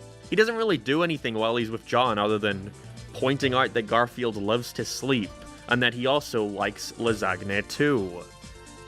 These films don't have the most substance, do they? Other than him, there's all the animals who live on the estate, all of whom talk with their funny little British accents. And I couldn't even pay attention to it because I was so busy feeling terrible for the real-life animals who had to be tortured for a movie like Garfield 2. As a kid, this moment always made me laugh out loud because funny fat dog fall down. But now I can't help but feel awful for the thing. If this was the take they used, can you imagine how many times it must have fallen off the table? You can definitely tell that as a result of there being more CGI elements, they had to cut back on Garfield a little bit, to spread the budget around, because he looks way worse this time. I don't know, his colors are just way more dark and muddied this time compared to the first. That one genuinely looked kinda colorful. And this was definitely present in the first film too, but it's way more noticeable here. But Garfield just looks like he's made out of jelly, he's so weightless. Especially in the scenes where he's standing up and dancing or whatever, it looks borderline mocapped. Overall, I definitely don't think I'd say that Garfield 2 is a better movie than the first, mainly considering that Garfield plays such a little role in the overarching story, but at the same time, it does feel like more of a movie, and not just some made-for-DVD special. I'm mostly surprised that Bill Murray decided to bother coming back for this one. You know, especially considering he only even did the first one because of a dumb mistake. I guess we'll just never know why he came back. Costing a bigger budget and not drawing in anywhere near as big a crowd, this sadly marked the end of the live-action Garfield cinematic universe. Sad times all around. I think this right here is when Garfield reached its peak in cultural popularity. What really has he done since, other than TV shows and straight-to-DVD movies, which makes me genuinely curious as to how this next one will do box office-wise. If you didn't know, it's going to be entirely CGI, and we don't know a whole lot of info yet other than what can be assumed from the concept art and plot synopsis, which claims it'll be about him getting involved with a mob in some way where he meets his long-lost father. And judging by this art, we'll probably also see the reveal of Baby Garfield. Yeah, definitely not late to that trend. If anything, it'll probably just come and go like that new Smurfs movie coming out. Everyone complained about the live action ones, saying it should have been animated. Then they finally go and make an animated one, and nobody watched it. But this was not the only Garfield content I was consuming as a kid. See, only 1 year after Garfield 2 crashed and burned, we saw a whole string of Garfield movies coming out. From 2007 until, well, 2009. A short run, but surely that isn't indicative of the quality of these films by any means. I'm sure of it. I only grew up with the first one here, so let's take a look at this trilogy and see if Garfield just works better in the medium of cartoons. This was the first of 3 direct-to-DVD CGI Garfield movies that came out in the late 2000s, none of which seemed to be all too popular. I myself only got it from one of those bootleg DVD stands along with Kung Fu Panda, but nobody I knew growing up even knew what this was. Interestingly, however, is that these were produced by Paws Incorporated, meaning the original creators had way more involvement. Jim Davis even writing this whole movie by himself and supposedly had been wanting to make it since 1996. So how did it turn out? It's really good. Did that sound believable enough? Funnily enough, this was planned at first to have a full theatrical release, but ended up only premiering that way in Turkey, and yeah, that was without a doubt the right call to make, just look at it. Garfield Gets Real sees Garfield being transported from his cartoony comic dimension into the real world. Massive asterisks on that, by the way. This right now that you're looking at, that's the cartoon world. Want to see what the real world looks like? That's what I call a calorie burner. Well, I don't know why or who decided it, but for some strange reason, the plot of Garfield Gets Real is so needlessly convoluted, way more than it has any right to be. Garfield lives in a wacky cartoon land, where cars have bubble exhausts, the houses are alive, and the city literally comes to life as the sun rises. And in this world, he's a celebrity, the star of his very own comic strip. Dude, they were ahead of the curve with this meta-commentary. Although the way they explain this is confusing as all hell. So like, there's a production studio where all the comic characters get together on a set and they have some special camera that like takes pictures of them in whatever scenario is needed, which is then put on the comic panel as a 2D drawing, and then their tech guy individually beams the finished comics to the real world for kids around the world to view and laugh at.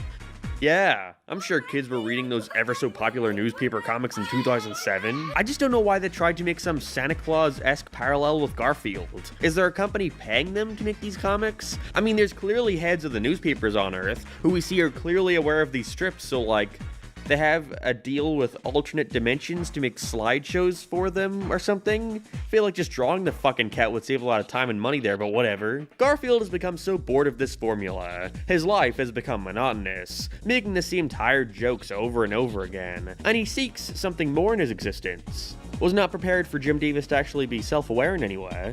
Are you okay, Garfield? You seem to be depressed. That is not a line I was expecting to hear in a silly Garfield movie. Because of this, Garfield decides that one day, he's gonna jump through the portal to leave behind his friends and family, for as far as he knows, forever, to take his chances in the real world. Garfield, for lack of a better term, gets real. And by real, I mean still a cartoon. As a kid, I did not pick up on any of the differences between the comic strip dimension and Earth.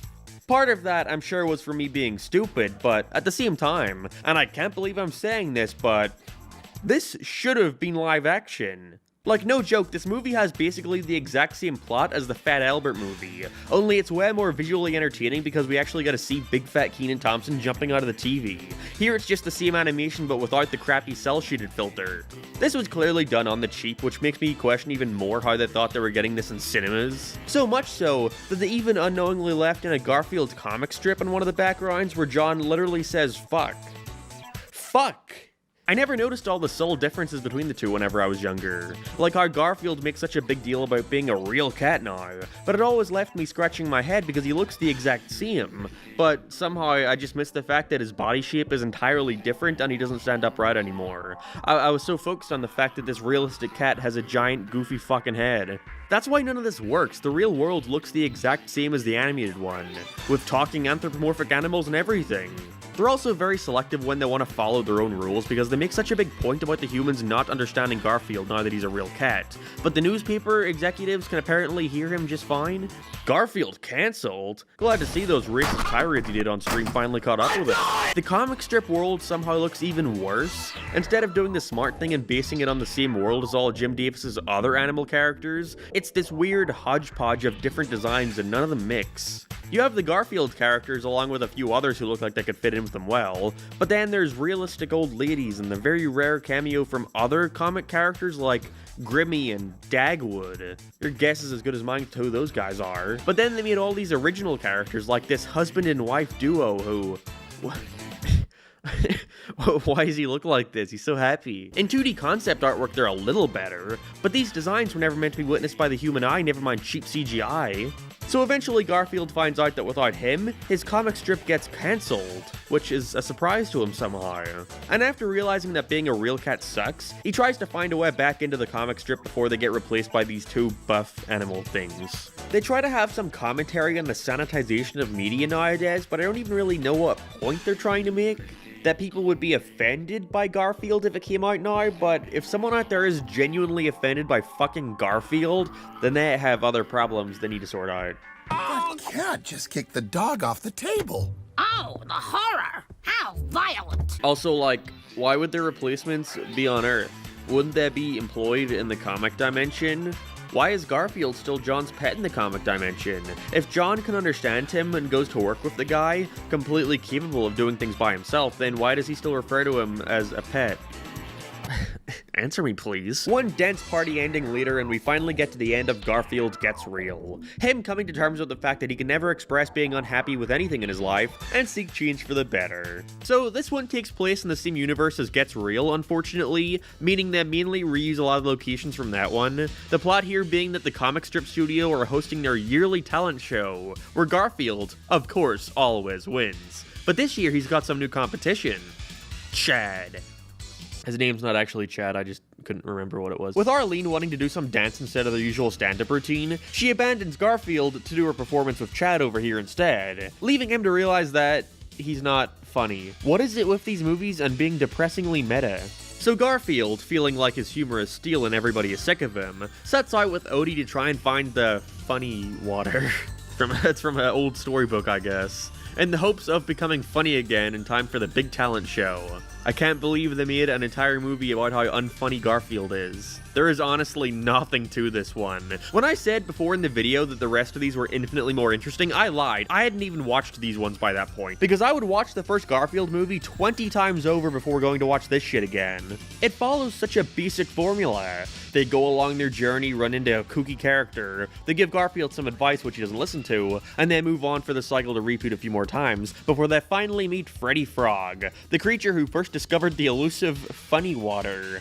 He's voiced by Tim Conway, and he's just doing his Barnacle Boy voice. Remember, it's about the audience, not you. It's all riddled with metaphors about following your heart and taking people for granted, putting others above yourself and whatnot.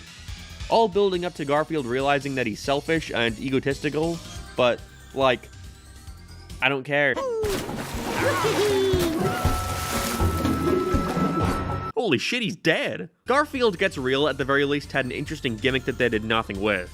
This one is just nothing. It's just filling an hour and 10 minutes with enough moving pictures for it to be classified as a movie.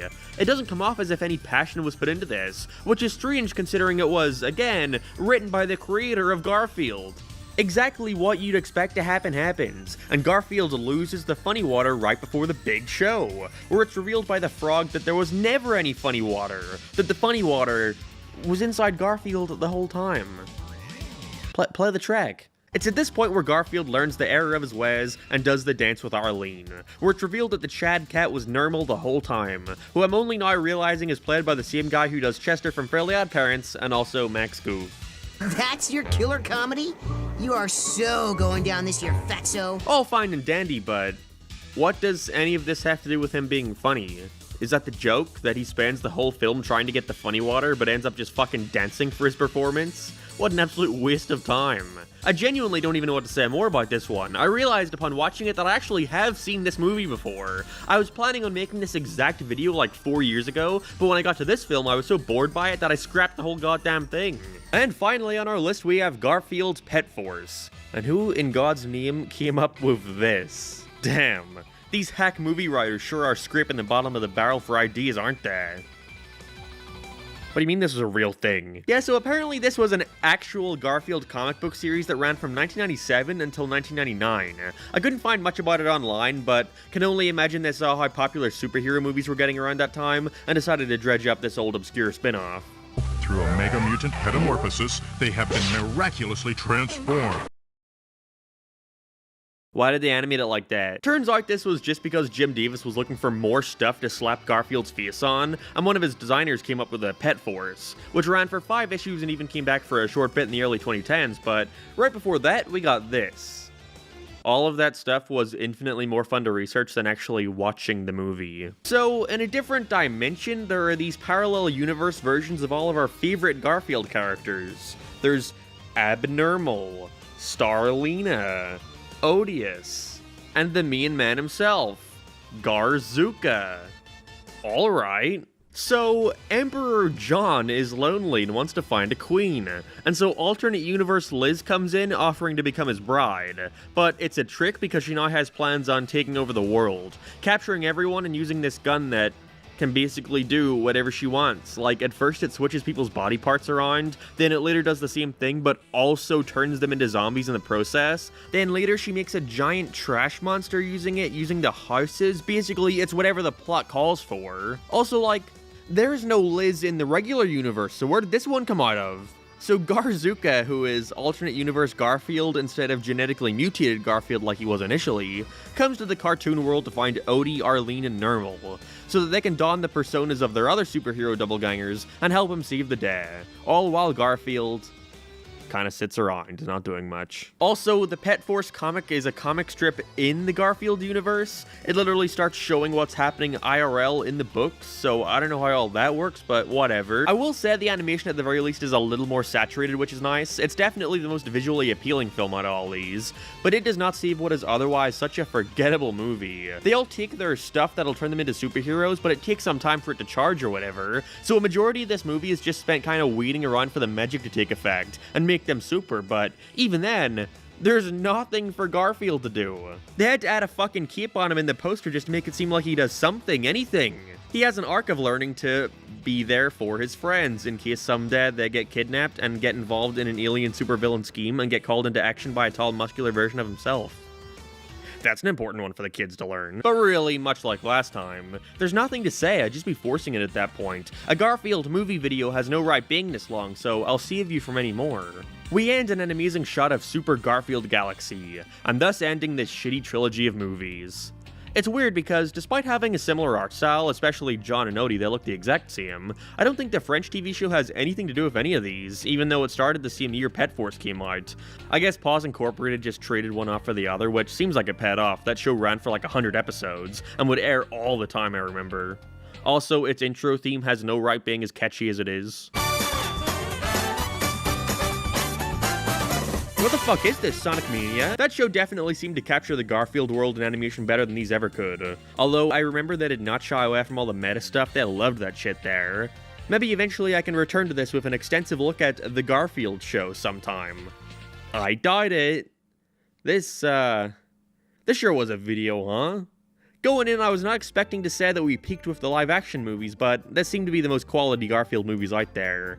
Please God, let the Chris Pratt one be good. This makes me wonder though, because Garfield has had plenty of other TV shows and specials before from decades ago. Were those just as bad? Let me know in the comments if you've ever seen them before, because after watching this, I think I'm Garfielded out for the next 50 or so years. It has now been almost half a year since the release of the Five Nights at Freddy's movie. Just let that sink in. Half a year. That's crazy to me. And not only because for the longest time most assumed this thing was never coming out, and who could blame them? From countless delays to script changes to directors continually dropping off the project, but also crazy because nobody talks about it. Okay, well, not nobody. But considering this was one of the most highly anticipated video game movies of all time, along with the intense marketing push for it resulting in it breaking a bunch of box office records, it's strange to me that it seems like the only time I hear about it now is in reference to its upcoming sequel, with news finally beginning to trickle out about it. Mainly that it is indeed happening. Glad to get confirmation on that. Now, of course, lack of continued discussion can't be used as an indicator of a film's quality or anything. However, when it comes to the FNAF movie, it seems that the general consensus is all over the place. It got pretty terrible reviews overall, but general audiences seem to love it. Even a lot of folks out there who haven't experienced the greatness that is Freddy Fazbear before. Over time, though, in the odd case of it actually being brought up, it never tends to be in a positive way. I asked my followers on Twitter, or X, what they thought of it, and I was genuinely shocked to see the replies leaning way more heavily on the negative side. You know, if you did that when the movie was first coming out, you'd have to start looking over your shoulder when walking down the street out of fear of getting jumped by a guy in a Chica mask. I know back when it came out, I'd made a quick little video going over it along with my initial thoughts, which was much more in the middle of things. Not thinking it was terrible or anything, but very surface level. Like it rode the line of being just fine enough for most to gather and rejoice at the fact that it wasn't the train wreck it so easily could have been, if they went with some of their previous ideas like having the Freddy gang be plush toys who take over the city or having a guy find an old animatronic at a pawn shop. I can only imagine the reactions. But instead they reworked things, tried to stay as closely to the source material as possible, and because of that, most fans really loved it, with the praise mostly going towards the authenticity and how well that translated the look of the game to real life, with most of the criticism then highlighting its boring pacing, rushed ending, and possibly worst of all, that it isn't scary. Which is kind of bad news for a horror movie, made by a company that almost exclusively makes horror movies. Damn. So now that I've had some time to think about it more, as well as getting the chance to watch the film a couple more times to gather my thoughts, How did I come out of it now? Did my perspective change? Did it only serve to reaffirm my initial thoughts? Well, I guess that's kind of what we're here for. As to start, it's probably worth clearing up some stuff before jumping right into it, just so you can anticipate how I'm going to be approaching some of the criticism I make. Because to get it out of the way, I still don't really hate the FNAF movie, despite having many talking points when it comes to what I don't like. Is it a good horror movie? No. Is it a good movie in general? Debatable. But is it a good FNAF movie that at the very least left me satisfied? Yeah, kinda. My main feeling of grief mostly comes down to what I wish it did differently rather than what's actually in there, even if there are plenty of fundamental problems with the movie itself. We got this new flavor, Rainbow Explosion. I bet you'll go crazy for it. I'm hungry. I can't wait for dinner. And so I want to make it clear where my mindset lies in relation to giving critiques against the movie on its own, versus giving feedback that's essentially just fan fiction for an entirely different film altogether. Because the Five Nights at Freddy's movie was under that almost decade-long production cycle, it unfortunately had the consequence of immensely raising expectations. You know, I've waited 9 years for this, it better be good. But also, it gave folks ample time to theorize and envision what their own ideal FNAF movie would look like, where it would pull from the lore and what to make up for itself, and how far it should lean into the atmosphere of the original, which contrasts against the slightly more kid-friendly approach they have now. Now, obviously, because the movie is only able to take one shot at adapting the first game, it's something they had to make sure they got right, especially when planning around keeping folks invested enough for a potential trilogy. You mess that first one up and you're fucked. And so understandably, Blumhouse went with the safest route imaginable. That's not really a negative, but I do find it reasonable why some folks were upset at this interpretation. There was no way they were going to please everybody, and so it appears they tried their best to make everyone as happy as possible without leaning too far in any direction. Some people wanted an adaptation of the Silver Eyes book, which fleshed out a story that took place in the original FNAF 1 location, while still introducing us to a bunch of new characters, a whole world, as well as naturally weaving in elements from future stuff, like bringing in Springtrap at the end, despite not initially appearing until FNAF 3 in the games. There were some who wanted a more direct FNAF 1 adaptation with little to no focus on what came after with the sequels and books and whatever this is. It had a really unique atmosphere that we never quite saw replicated the same way the more the franchise started to expand. So of course when making a movie around it, it's only expected to have some people who want them to focus on accurately showcasing what that game was about, with a more quiet tone and avoiding certain pitfalls that some believed marked the decline of the series. Then there were others who actively wanted to see it start pulling in from the other media. We already know the actors have signed on for a trilogy, so why not think through how all these movies will connect to each other, and find ways to hint at that in this first one, so that when Five Nights at Freddy's 3 comes out, we have a satisfying complete trilogy. You know, it's an adaptation, not everything needs to be directly one-to-one. And so, which of these did Blumhouse end up going for? Kinda all of them, somehow. It may sound weird to say considering all these wishes directly contradict each other, but the Five Nights at Freddy's movie, in its quest to satisfy everyone, just sort of combined every one of these ideas to mixed results. We have elements from the first game like the simple setup, the security room with Mike having to keep an eye on the animatronics, yet there are still hints of the later games in there, like Security Breach with the character of Vanessa and other fun Easter eggs like Balloon Boy or Ella from the books. There's also a guy with a Midnight Motorist t-shirt or the Jimmy Neutron Rainbow making a quick cameo, as well as even taking some inspiration from the aforementioned book series, mainly the ending being an almost direct copy.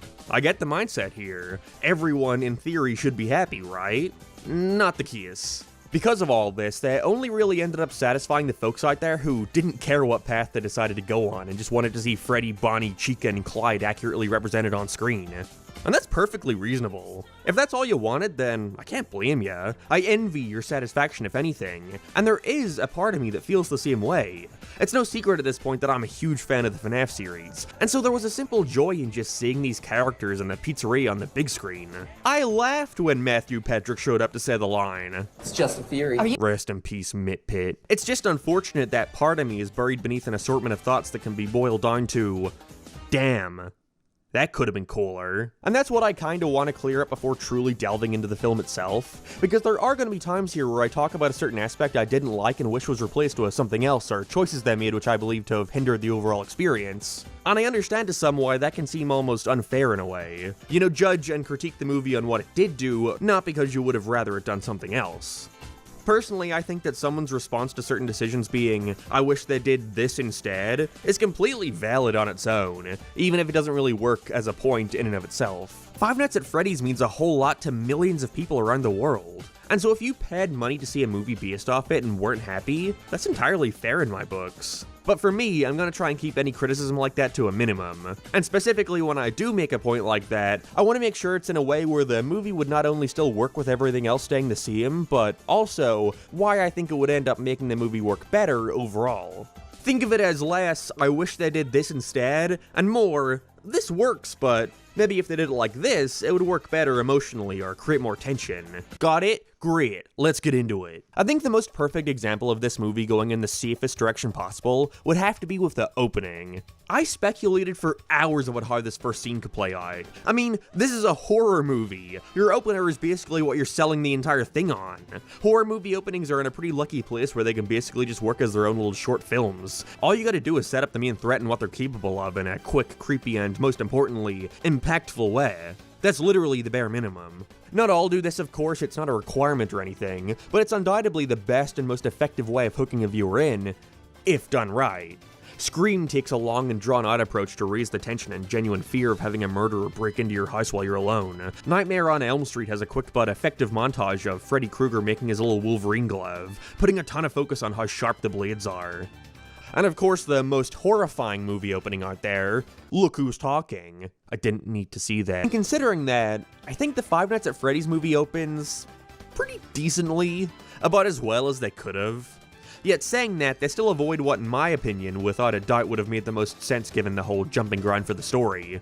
It's just a night guard getting spooked by the animatronics and trying to make his escape before presumably being killed by Clyde in the most PG-13 way ever. It's alright, sets the stage for a new night guard being needed and lets you know that these things are out for blood. Little team, and that's gonna wind up being a running theme with the film, but it works. Also, I think if this were indeed Markiplier playing the Night Guard like initially planned, it really would have lessened its impact. Because there is no way most people wouldn't be immediately taken out of the movie to giggle and awe at the sight of the man who said, "Was that the film overall really struggles when it comes to how it wants to present itself, and the planned Markiplier opening showcases that perfectly. At times, it feels like they couldn't tell whether or not they wanted a serious, atmospheric, and scary tone that takes itself relatively seriously, or a dark comedy filled with fan service catering directly towards the fandom, aware of the fact that they don't need to bother too much with the horror considering most of the fans don't even play the games. Not that I think Mark couldn't have pulled it off in a serious way, but it's undeniable it would right off the bat set a tone that this isn't something to be taken with any real modicum of seriousness. Saying all that though, I can't lie and say that I didn't wish they went for the much more fitting and honestly cooler opening that was sitting right there. And of course, I'm referring to The Bite of 87! For those unaware, all two of you, The Bite of 87 is one of the most monumental moments in FNAF history. The fourth entry in the series building up to this moment over the course of the entire game, where we see a lonely kid who's evidently terrified of the FNAF animatronics get picked up by his older brother and his mean friends, and brought closer and closer to the mouth of an animatronic Fredbear, kicking and screaming, before his tears trickle down the suit and cause the bear's mouth to clamp shut, killing him and shutting down the restaurant.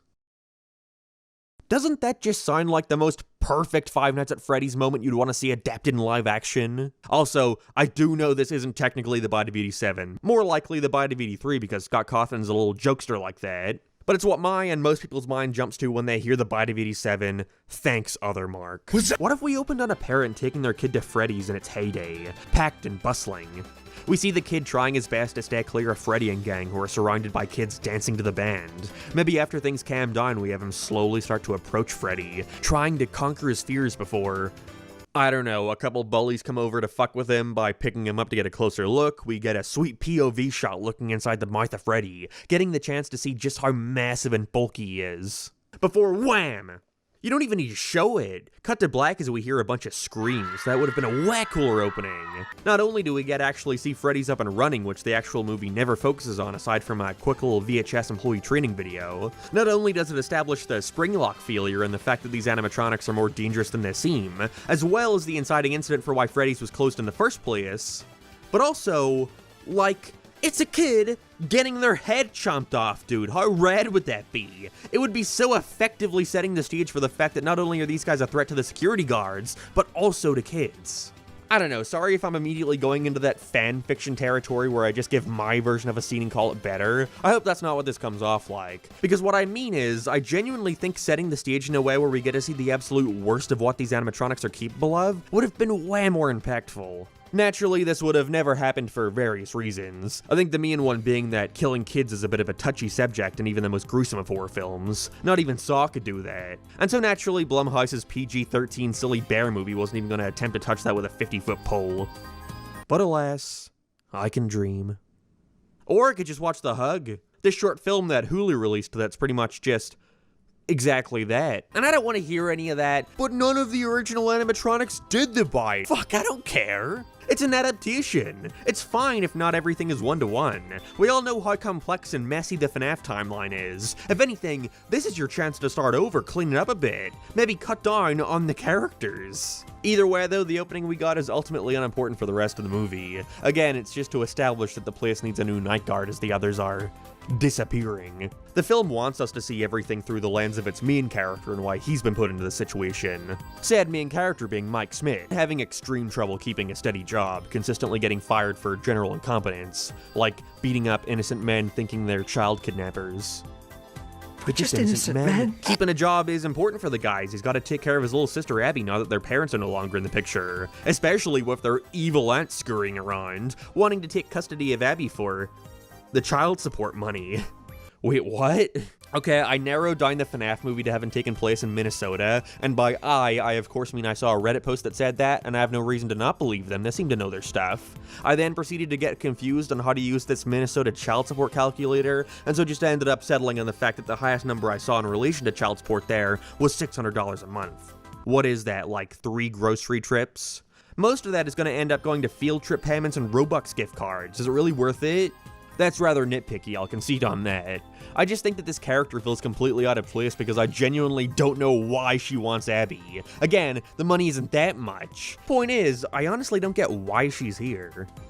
I mean, I know why she's here, to serve as extra motivation for Mike to want to keep Abby. She clearly doesn't want to be with this lady.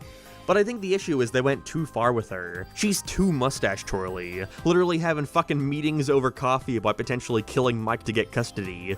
This would be fine in a comedy or a kids movie, where a flat character like this is okay as long as they're funny, but here, where she's meant to act as a focal point of motivation for Mike, she just feels unnecessarily comedic. Like, why couldn't she just genuinely care about Abby's well-being and not trust Mike?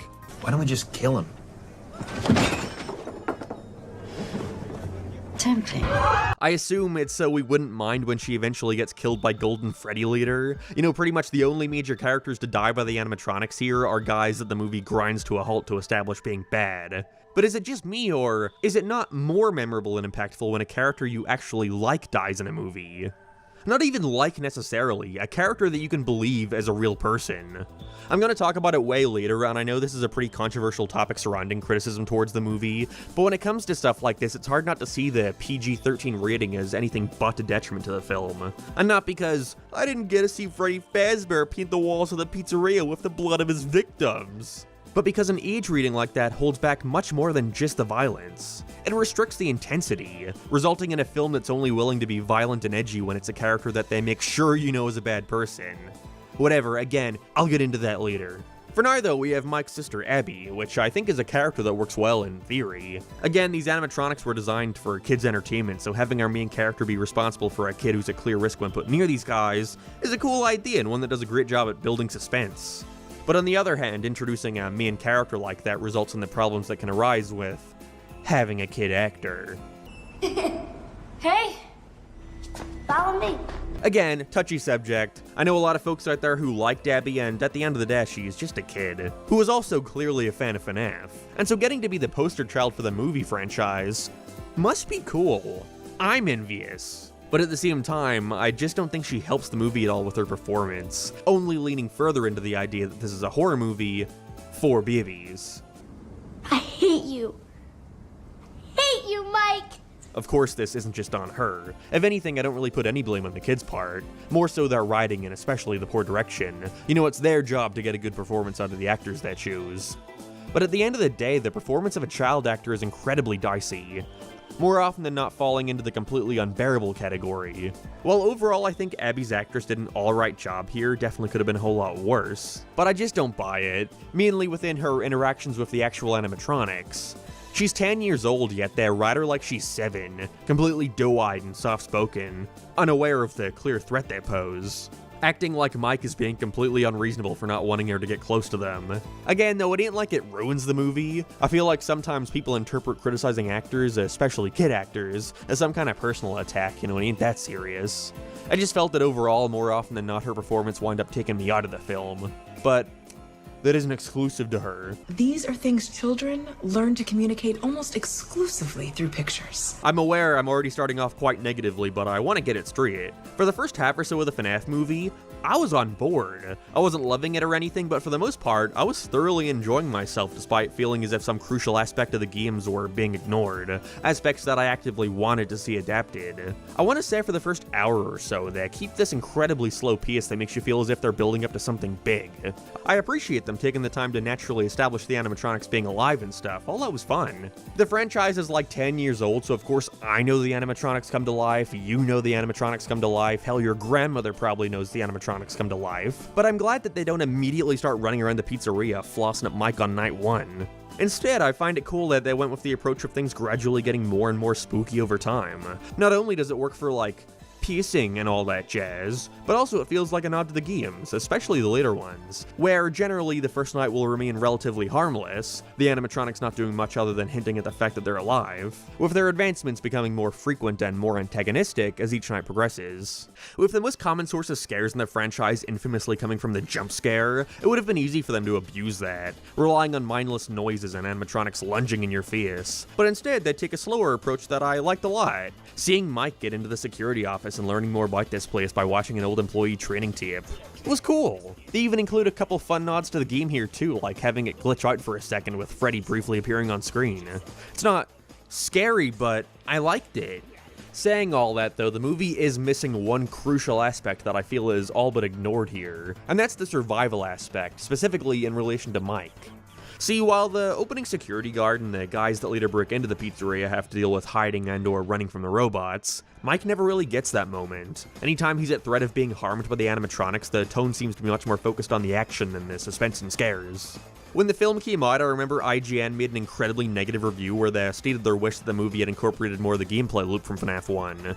Having to keep an eye on the security cameras and making sure the animatronics don't get in. Everybody tore that review to shreds. You just wanted it to be one-to-one like the games? You just wanted 2 hours of someone looking at cameras? Obviously not reading further than the initial tweet's title. But I read the entire piece and I kind of agreed with it. The whole movie didn't need to be like that, but I think it was just missing that one scene where Mike is actually doing his job. Maybe after that part where he's watching the tape that starts glitching, he glances back over to the cameras only to see one of the animatronics missing. It would kind of replicate that feeling most had playing the original FNAF game for the first time, and that genuine fear that would come with noticing one of them had moved. But they couldn't do that, of course, because whereas in the first game the robots were stated to be in a free roaming mode and could walk around wherever they wanted, seeing you as nothing more than an endoskeleton without a suit, here they took the approach that later took center stage. Being that the animatronics aren't mindless malfunctioning machines, but instead simply possessed by a group of 5 kids who were killed on the premises, their corpses being stuffed inside the suits, which means they now have thoughts and emotions and telepathy for some reason. Not bad, I liked this in the book a lot, but I do find it to be an odd choice that in the FNAF movie there is no qualms about Mike simply roaming the pizzeria. There's very rarely any real threat because for the most part, the animatronics spend a majority of the film lifeless, standing on the stage. And it's a little lame, I'll be real. I think the movie peaks once a group of delinquents break inside the pizzeria to tear the place apart, being all a part of Mike's aunt's evil scheme to prove his incompetence. Now, of course, because these are indeed bad characters who said bad things, they're open for killing. And so we see each one of them split up to explore the pizzeria before being picked off by Freddy, Bonnie, Chica, and Clyde. It's not fantastic or anything. Again, I'm pretty disappointed that most of the kills end up happening off-screen, cutting away before anything too scary happens. But it's fine. The best part is without a doubt when Abby's babysitter, who was also employed by their aunt because, of course, walks into a room to see Freddy standing there, motionless. She starts to lean closer to him, looking inside his mouth for a kid she saw running around, and then, is that the bite of 32? I think the reason why this moment works so well, and why it's by far the moment people talked about most when referring to the film's horror, is because of how they presented Freddy himself. There's a ultimately pretty minor criticism I have, mainly because it's clearly not the tone the film was going for, but I think if done differently would have greatly enhanced the atmosphere, and that's in how they use the animatronics. I know folks are mixed on the characterization of the animatronics themselves. At first people were arguing about the red eyes, then the yellow eyes, saying they should be white, but what concerned me most was how much we see these guys move, especially their faces. I think I can safely say what greatly enhanced the creepiness of the original FNAF robots were that they looked emotionless, fake smiles, and thousand-yard stares. But when you give them so much facial movement to the point where I can actually visibly tell what they're thinking, like when they're looking angry or squinting at people, it just makes them less scary in my opinion. And they don't do it often, but when they do decide to cut to some shots of the robots on the cameras, I think they really end up feeling to understand why these shots were so cool and impactful in the game. Like there's this shot of Bonnie and Chica looking at the camera and then slowly moving the cupcake down to crawl through the vents, which not only looks goofy and unrealistic for these robots, but I don't know, it just looks so flat. Not just with the camera, but also the lighting. I feel like the easiest way to showcase the lack of style here would be by just showing you screenshots of the original game's cameras. The expressions here, especially on Chica, are fantastic. It's the perfect example of less is more. It's scarier that we don't know what Chica is thinking. All we know here is that the animatronics can see you, painfully aware of your presence. But you don't know what they're thinking. The lighting and fuzzy camera quality genuinely creating this unnerving atmosphere. Again, you don't know what they're thinking, but what you do know is that they're getting closer. Yeah, no, just give them angry eyes. I mean, we just gotta. How are people gonna know that Chica is angry? When we see them move, it only serves to make them infinitely less creepy, because they're either moving like guys in suits, which they are, or otherwise they're moving like zombies, incredibly slow and hulking. Which of course makes sense, but when you see it in motion it makes me question how any of these guys are effective at killing people. And clearly it wasn't for realism's sake, because Clyde runs around like fucking Sonic the Hedgehog. They're able to cheat realism for him, but no one else. Probably because his design makes it impossible to be worn by a guy in a suit, or walk around without toppling over. Yeah, that's probably it. They're clearly so starved for cool and practical ways for the animatronics to kill people that they end up just abusing the Foxy run. I mean the Clyde run. It's used 3 different times with basically no variation in how it's handled, but otherwise we don't really know what they do. Freddy chomps, Chica uses her cupcake, which I guess is also possessed by something we never find out about. Foxy whacks him with his hook and Bonnie. We never know, I have to assume he gives the ultimate bitch slap. But again, this is the best part of the movie to me, because we're actually getting to see the animatronics in a somewhat similar way to how they are in the games. Because other than that, we're just focusing more on Mike and his quest to remember who his brother's kidnapper was. By dreaming hard enough. So usually, instead of monitoring the pizzeria, Mike is using sleeping pills to ensure nothing distracts him as he tries to access the deep recesses of his mind for closure, I guess. I mean, I can't imagine it's for any other reason. Officers, please, I just remembered what the man who kidnapped my brother 20 years ago looked like. 20 years ago. Great, can you tell us what he looked like? It's a shame, though, that around the time I think the movie peaks is also the time they start introducing elements that I think ruins it. And by elements, I mean Vanessa. Again, Vanessa is a character from the newer game Security Breach, but they have retrofit her back into the original by giving her the role of a local police officer. Freddy's means a lot to her, and so she returns to keep up with the night guards to make sure everything's alright. Although it appears that she knows more than she lets on. I dislike Vanessa so much because her presence does nothing but actively serve to make the movie less scary. Not only because having Mike no longer be alone for a majority of the time really makes him feel a lot less isolated and vulnerable here. Especially with a cop by her side, if Freddy gets too close, just whip out the gun or teaser. But also, because Vanessa is someone who they make a clear effort to point out knows what Freddy's is all about.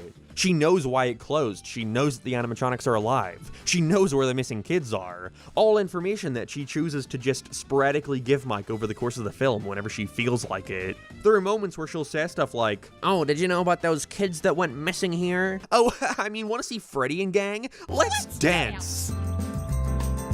Her willingness to let stuff slip out makes no sense when considering what her true role here was.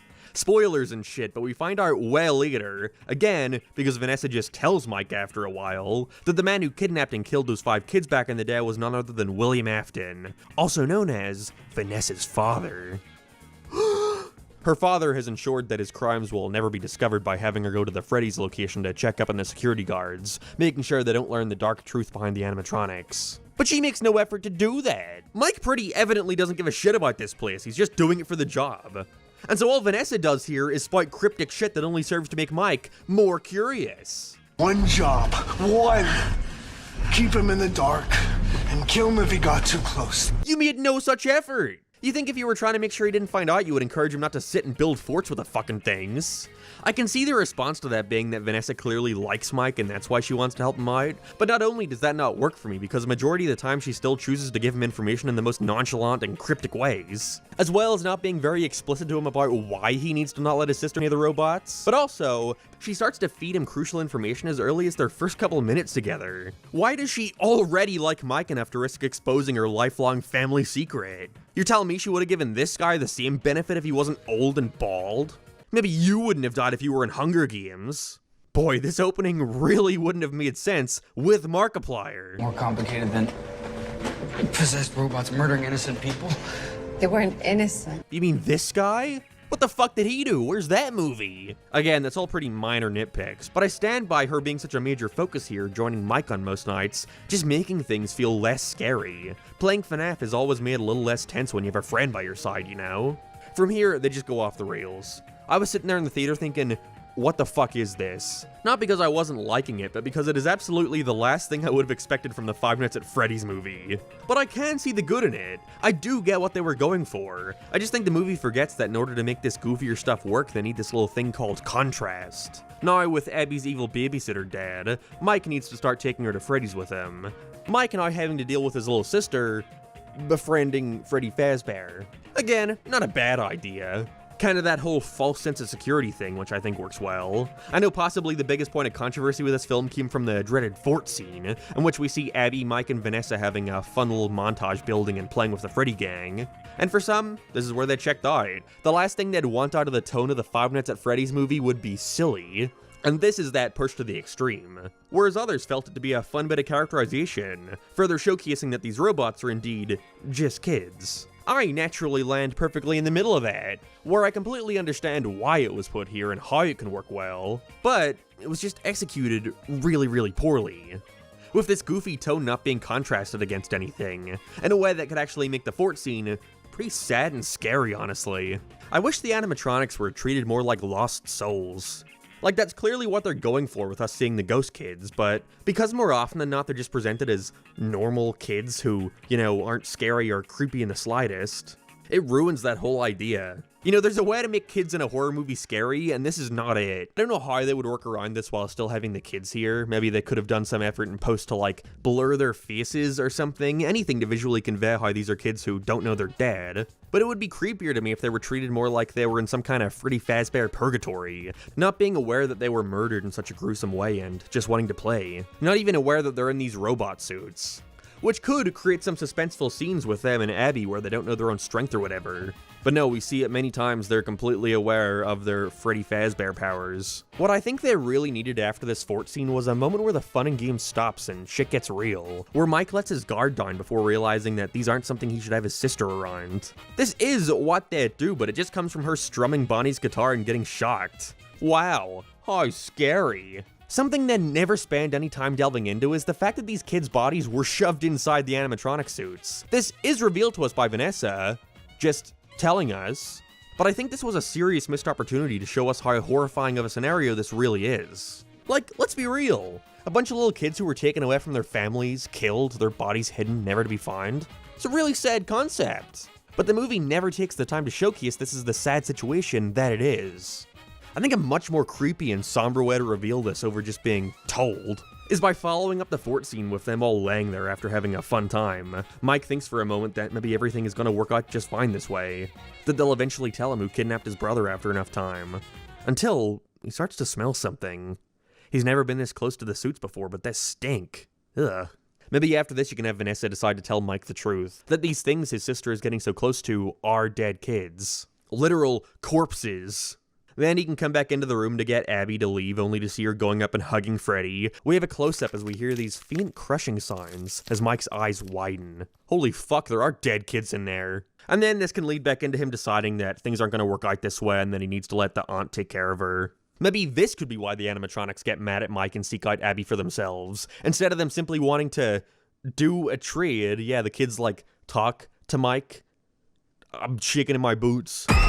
I just wish they took any obvious opportunity there to present this as the horrifying, despicable situation it was. Who knows, maybe there was an alternate version of the script where they did decide to delve into this stuff more, then got rejected for being too frightening, but it's a horror movie. This was definitely a Blumhouse decision now, let's be real. They've been focusing on primarily making low-budget, marketable horror films for over a decade now, and the owner, Jason Blum, clearly knows what does well. And right now it seems to be the PG-13 horror movie for kids. I saw Mithrigan in theaters and my initial reaction to that was, oh no, this is going to be the tone of the FNAF movie. And I was completely right. Market your horror film around a merchandisable character that audiences will be sure to love. Keep the on-screen kills and horror to a minimum because that might scare some people. We want it to be just creepy enough to stick a scary tagline on the poster, to ensure folks that this is indeed a horror film. But we wouldn't want them thinking this is too scary. We gotta keep that age rating as low as possible so kids can still see it.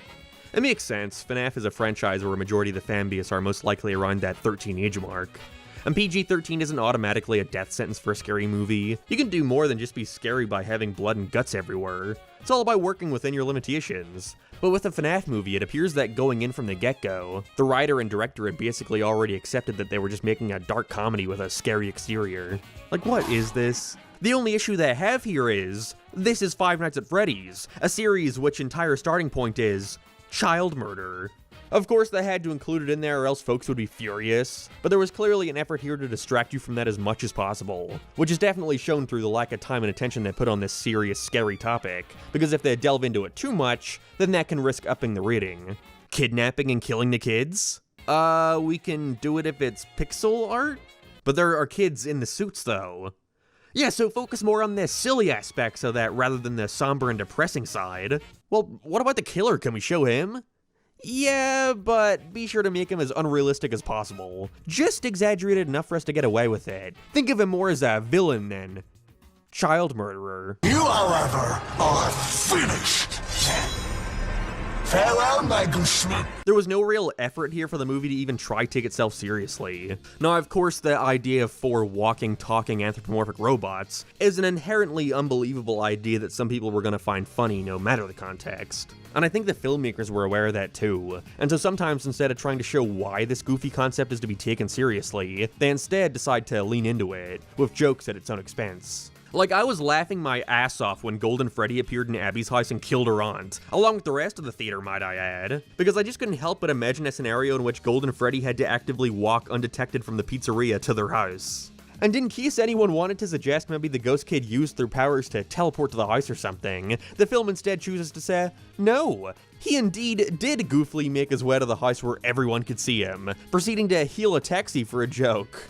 This is the last thing I'd want to do if my goal was trying to make the audience fear for Abby, being lured back to the pizzeria to be killed. But then that's where I realized, oh, that's because that isn't their goal. This movie puts comedy and silliness higher in the priority list over horror or tension. And that's a fine direction if that's where you want to go with it, but it's not unreasonable for a lot of fans to look at this and just think, why? You couldn't have at least tried to take yourself seriously? Because otherwise, the only time they even really try to take this situation seriously is in that brief moment where Vanessa tells Mike the truth. And another showcase of this film's serious problem of tell, don't show. It's so bizarre, the movie is 2 hours long and has a bunch of fluff in there that felt unneeded. It's not like there was no time to explore this stuff, but the reality of the situation is, the movie didn't want to. Because it would mean actually having to address this terrifying concept. Maybe little Jimmy wouldn't want to ask his mom for a Freddy plush if it was explicitly shown that there's a dead body inside. I guess I mostly hate the Vanessa stuff because it leaves little to no room for interpretation. There's no sense of discovery for Mike. He's just told everything point blank, only when it's necessary. This movie is really missing that scene where Mike goes out of his way to actually research this stuff. Instead of Vanessa randomly bringing up the missing kids incident despite it actively going against what she's there for, what if we had Mike run across a stack of newspapers in one of the closets that topple over? He sees one that reports on the incident, revealing to him visually why this place closed down. That's where he starts to get more suspicious, especially with them starting to move and befriending Abby. Maybe he looks up an article somewhere that explains the Bite of 87 incident, or how the kids' bodies were never found. And upon reading, everything starts to click for him. He remembers the strange smell. He remembers the cracking sound when Abby touched them. That's the moment where he puts all the pieces together and decides not to take her back. Doesn't that sound like a movie with tension and suspense? He knew there's one place they'd never think to check, because why would they? I mean, sure, it works. During this exchange, Vanessa also informs Mike that William Afton is going to be here soon, which is poor timing as the animatronics are currently trying to kill Abby. Oh no. It sure is good that Vanessa just gives Mike all the equipment he could ever want to one-shot all the animatronics. Ah, scary. From here, William just unceremoniously appears from the shadows, donning a familiar yellow rabbit suit. The one he used to kill the kids all those years ago. I mentioned it earlier, but William Afton is just a goddamn supervillain here. He hits everyone and everything, even stabbing his daughter. It was pretty obvious he was the villain from the start in the way he acted, with Matthew Lillard being the one to give Mike the job at Freddy's in the first place after recognizing that he was the one to kidnap Mike's brother all those years ago. Not in a Freddy Fazbear's, just in the middle of the woods. We don't even know what he did with his brother's body. I guess he was just on a weekend fishing trip, saw an unaccompanied minor and thought, oh, what the hell, it's the weekend. Other than that, he really has no motivation, other than protecting his secret, I guess. But even then, we don't even really know why he did it in the first place, other than just being evil. He's a very bad man. Very cruel man. This ending here takes a lot of cues from the books. His takedown is almost one-to-one, with all the animatronics even dragging away his body, which looks great. I really think Springtrap has the opportunity to be super scary in the sequel. I love that shot of him sitting in the room slowly dying at the end. But one thing I don't understand why they didn't take from the books, that would have fit perfectly here, is having Mike's brother not get kidnapped in the woods, but instead at Freddy Fazbear's back when it was up and running. The main character also having a missing sibling which was revealed to have been killed by Springtrap, which of course was then later revealed to not be their sibling, but themselves, us finding out that the main character was nothing but a robot duplicate the whole time, whatever. Just that nugget there is what I want. Mike's brother being kidnapped at Freddy's. Not only would that make more sense considering William has never been seen killing kids in any other place but Freddy's, but also, it would give Mike more of a reason to be anything other than a plank of wood the whole movie. He doesn't give a shit about what's going on, he just wants the paycheck. He's not bad, I didn't hate him or anything, but I also didn't like him at all. He's kind of emotionless. Now imagine a situation in which Mike's only option for keeping custody of his sister was to work at the same place where his brother died years ago. Oh my god, the drama. The scene between Mike and William would also work way better too. Be way more emotional. We have that moment where Mike declines the job, but instead of it being because of bad hours, it's because he doesn't know if he can handle the trauma of going back to that place, before basically being forced to after realizing it's the only way he can keep Abby. You can keep all the dream stuff too. Instead of him trying to remember what the man looked like in the brightly lit forest, it's him trying to remember who he saw behind the rabbit mask. Then the moment where Vanessa hands him the photo later on, it could be like, whoa, that's what I saw kidnap my brother. Wait, that's your father? Instead, William just tells Mike it was him. For fun. First I killed your brother.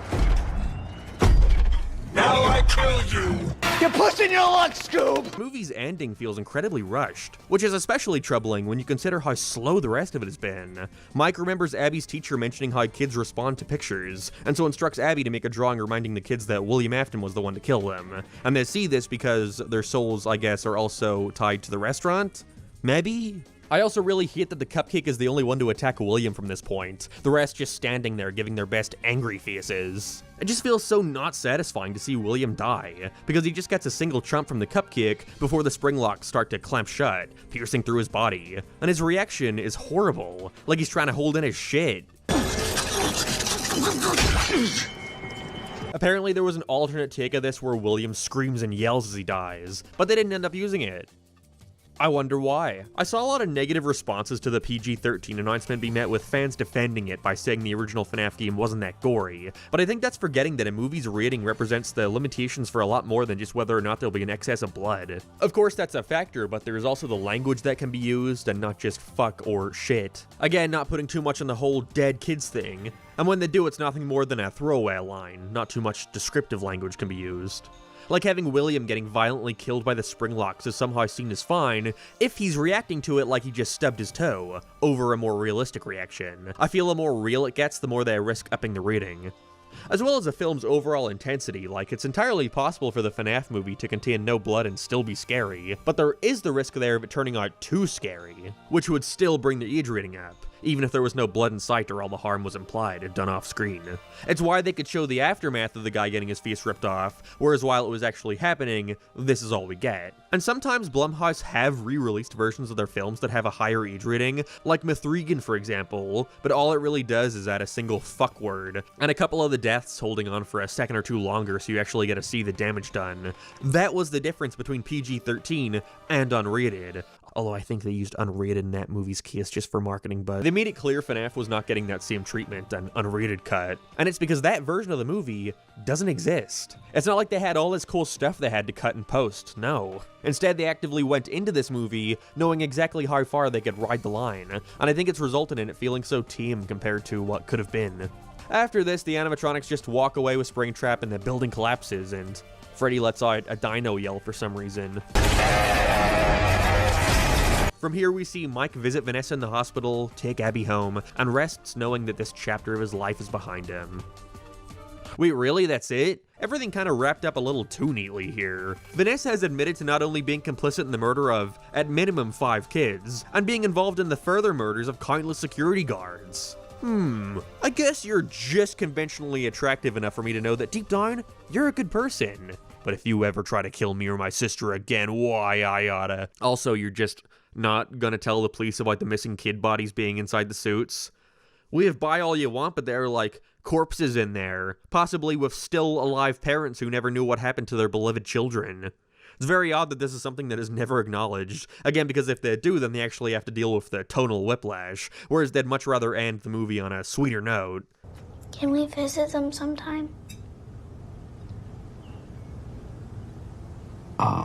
Hey Mike, isn't like your aunt lying dead on the floor in the next room? She was kind of murdered literally last night and nobody has addressed it. The police never questioned how she died in your home. Wouldn't this be the perfect time to tell them about the kids' bodies in the suit? How about you tell the police that the killer is literally captured and immobilized in the restaurant? No? Alright, the past is in the past, I guess. Of course, this is so they can leave things open for a sequel, in which I can only hope they bother to give the film an ending that doesn't just purely exist to set up the next. And that's my thoughts on the Five Nights at Freddy's movie. Okay, well, not really. Obviously, I focused a lot on the negative aspects there. Again, ultimately, my thoughts on the film lean more on the bad side. But that isn't to say there's nothing worth praising, such as the animatronics and overall feel of Freddy's. I appreciate the liberties they took, not making it one-to-one with the games. They went for a much darker aesthetic, avoiding the whites and grays of the game's location. I think that was to ensure that in scenes where they're in the main area, things don't look too bright. I think the whites would have been distracting, and so I appreciate the more 90s Pizza Hut feel instead of directly basing it off real Chuck E. Cheese locations. And despite me not loving how the animatronics were used here, I think they all look fantastic. It's not one-to-one. Overall, I think the originals look a lot skinnier than the real-life ones used here, but that was clearly necessary for being able to have actors get inside the suits, but it works. And they all do look amazing. Chica and Foxy especially. I think overall though, my biggest issue with the FNAF movie is that they tried to please everybody.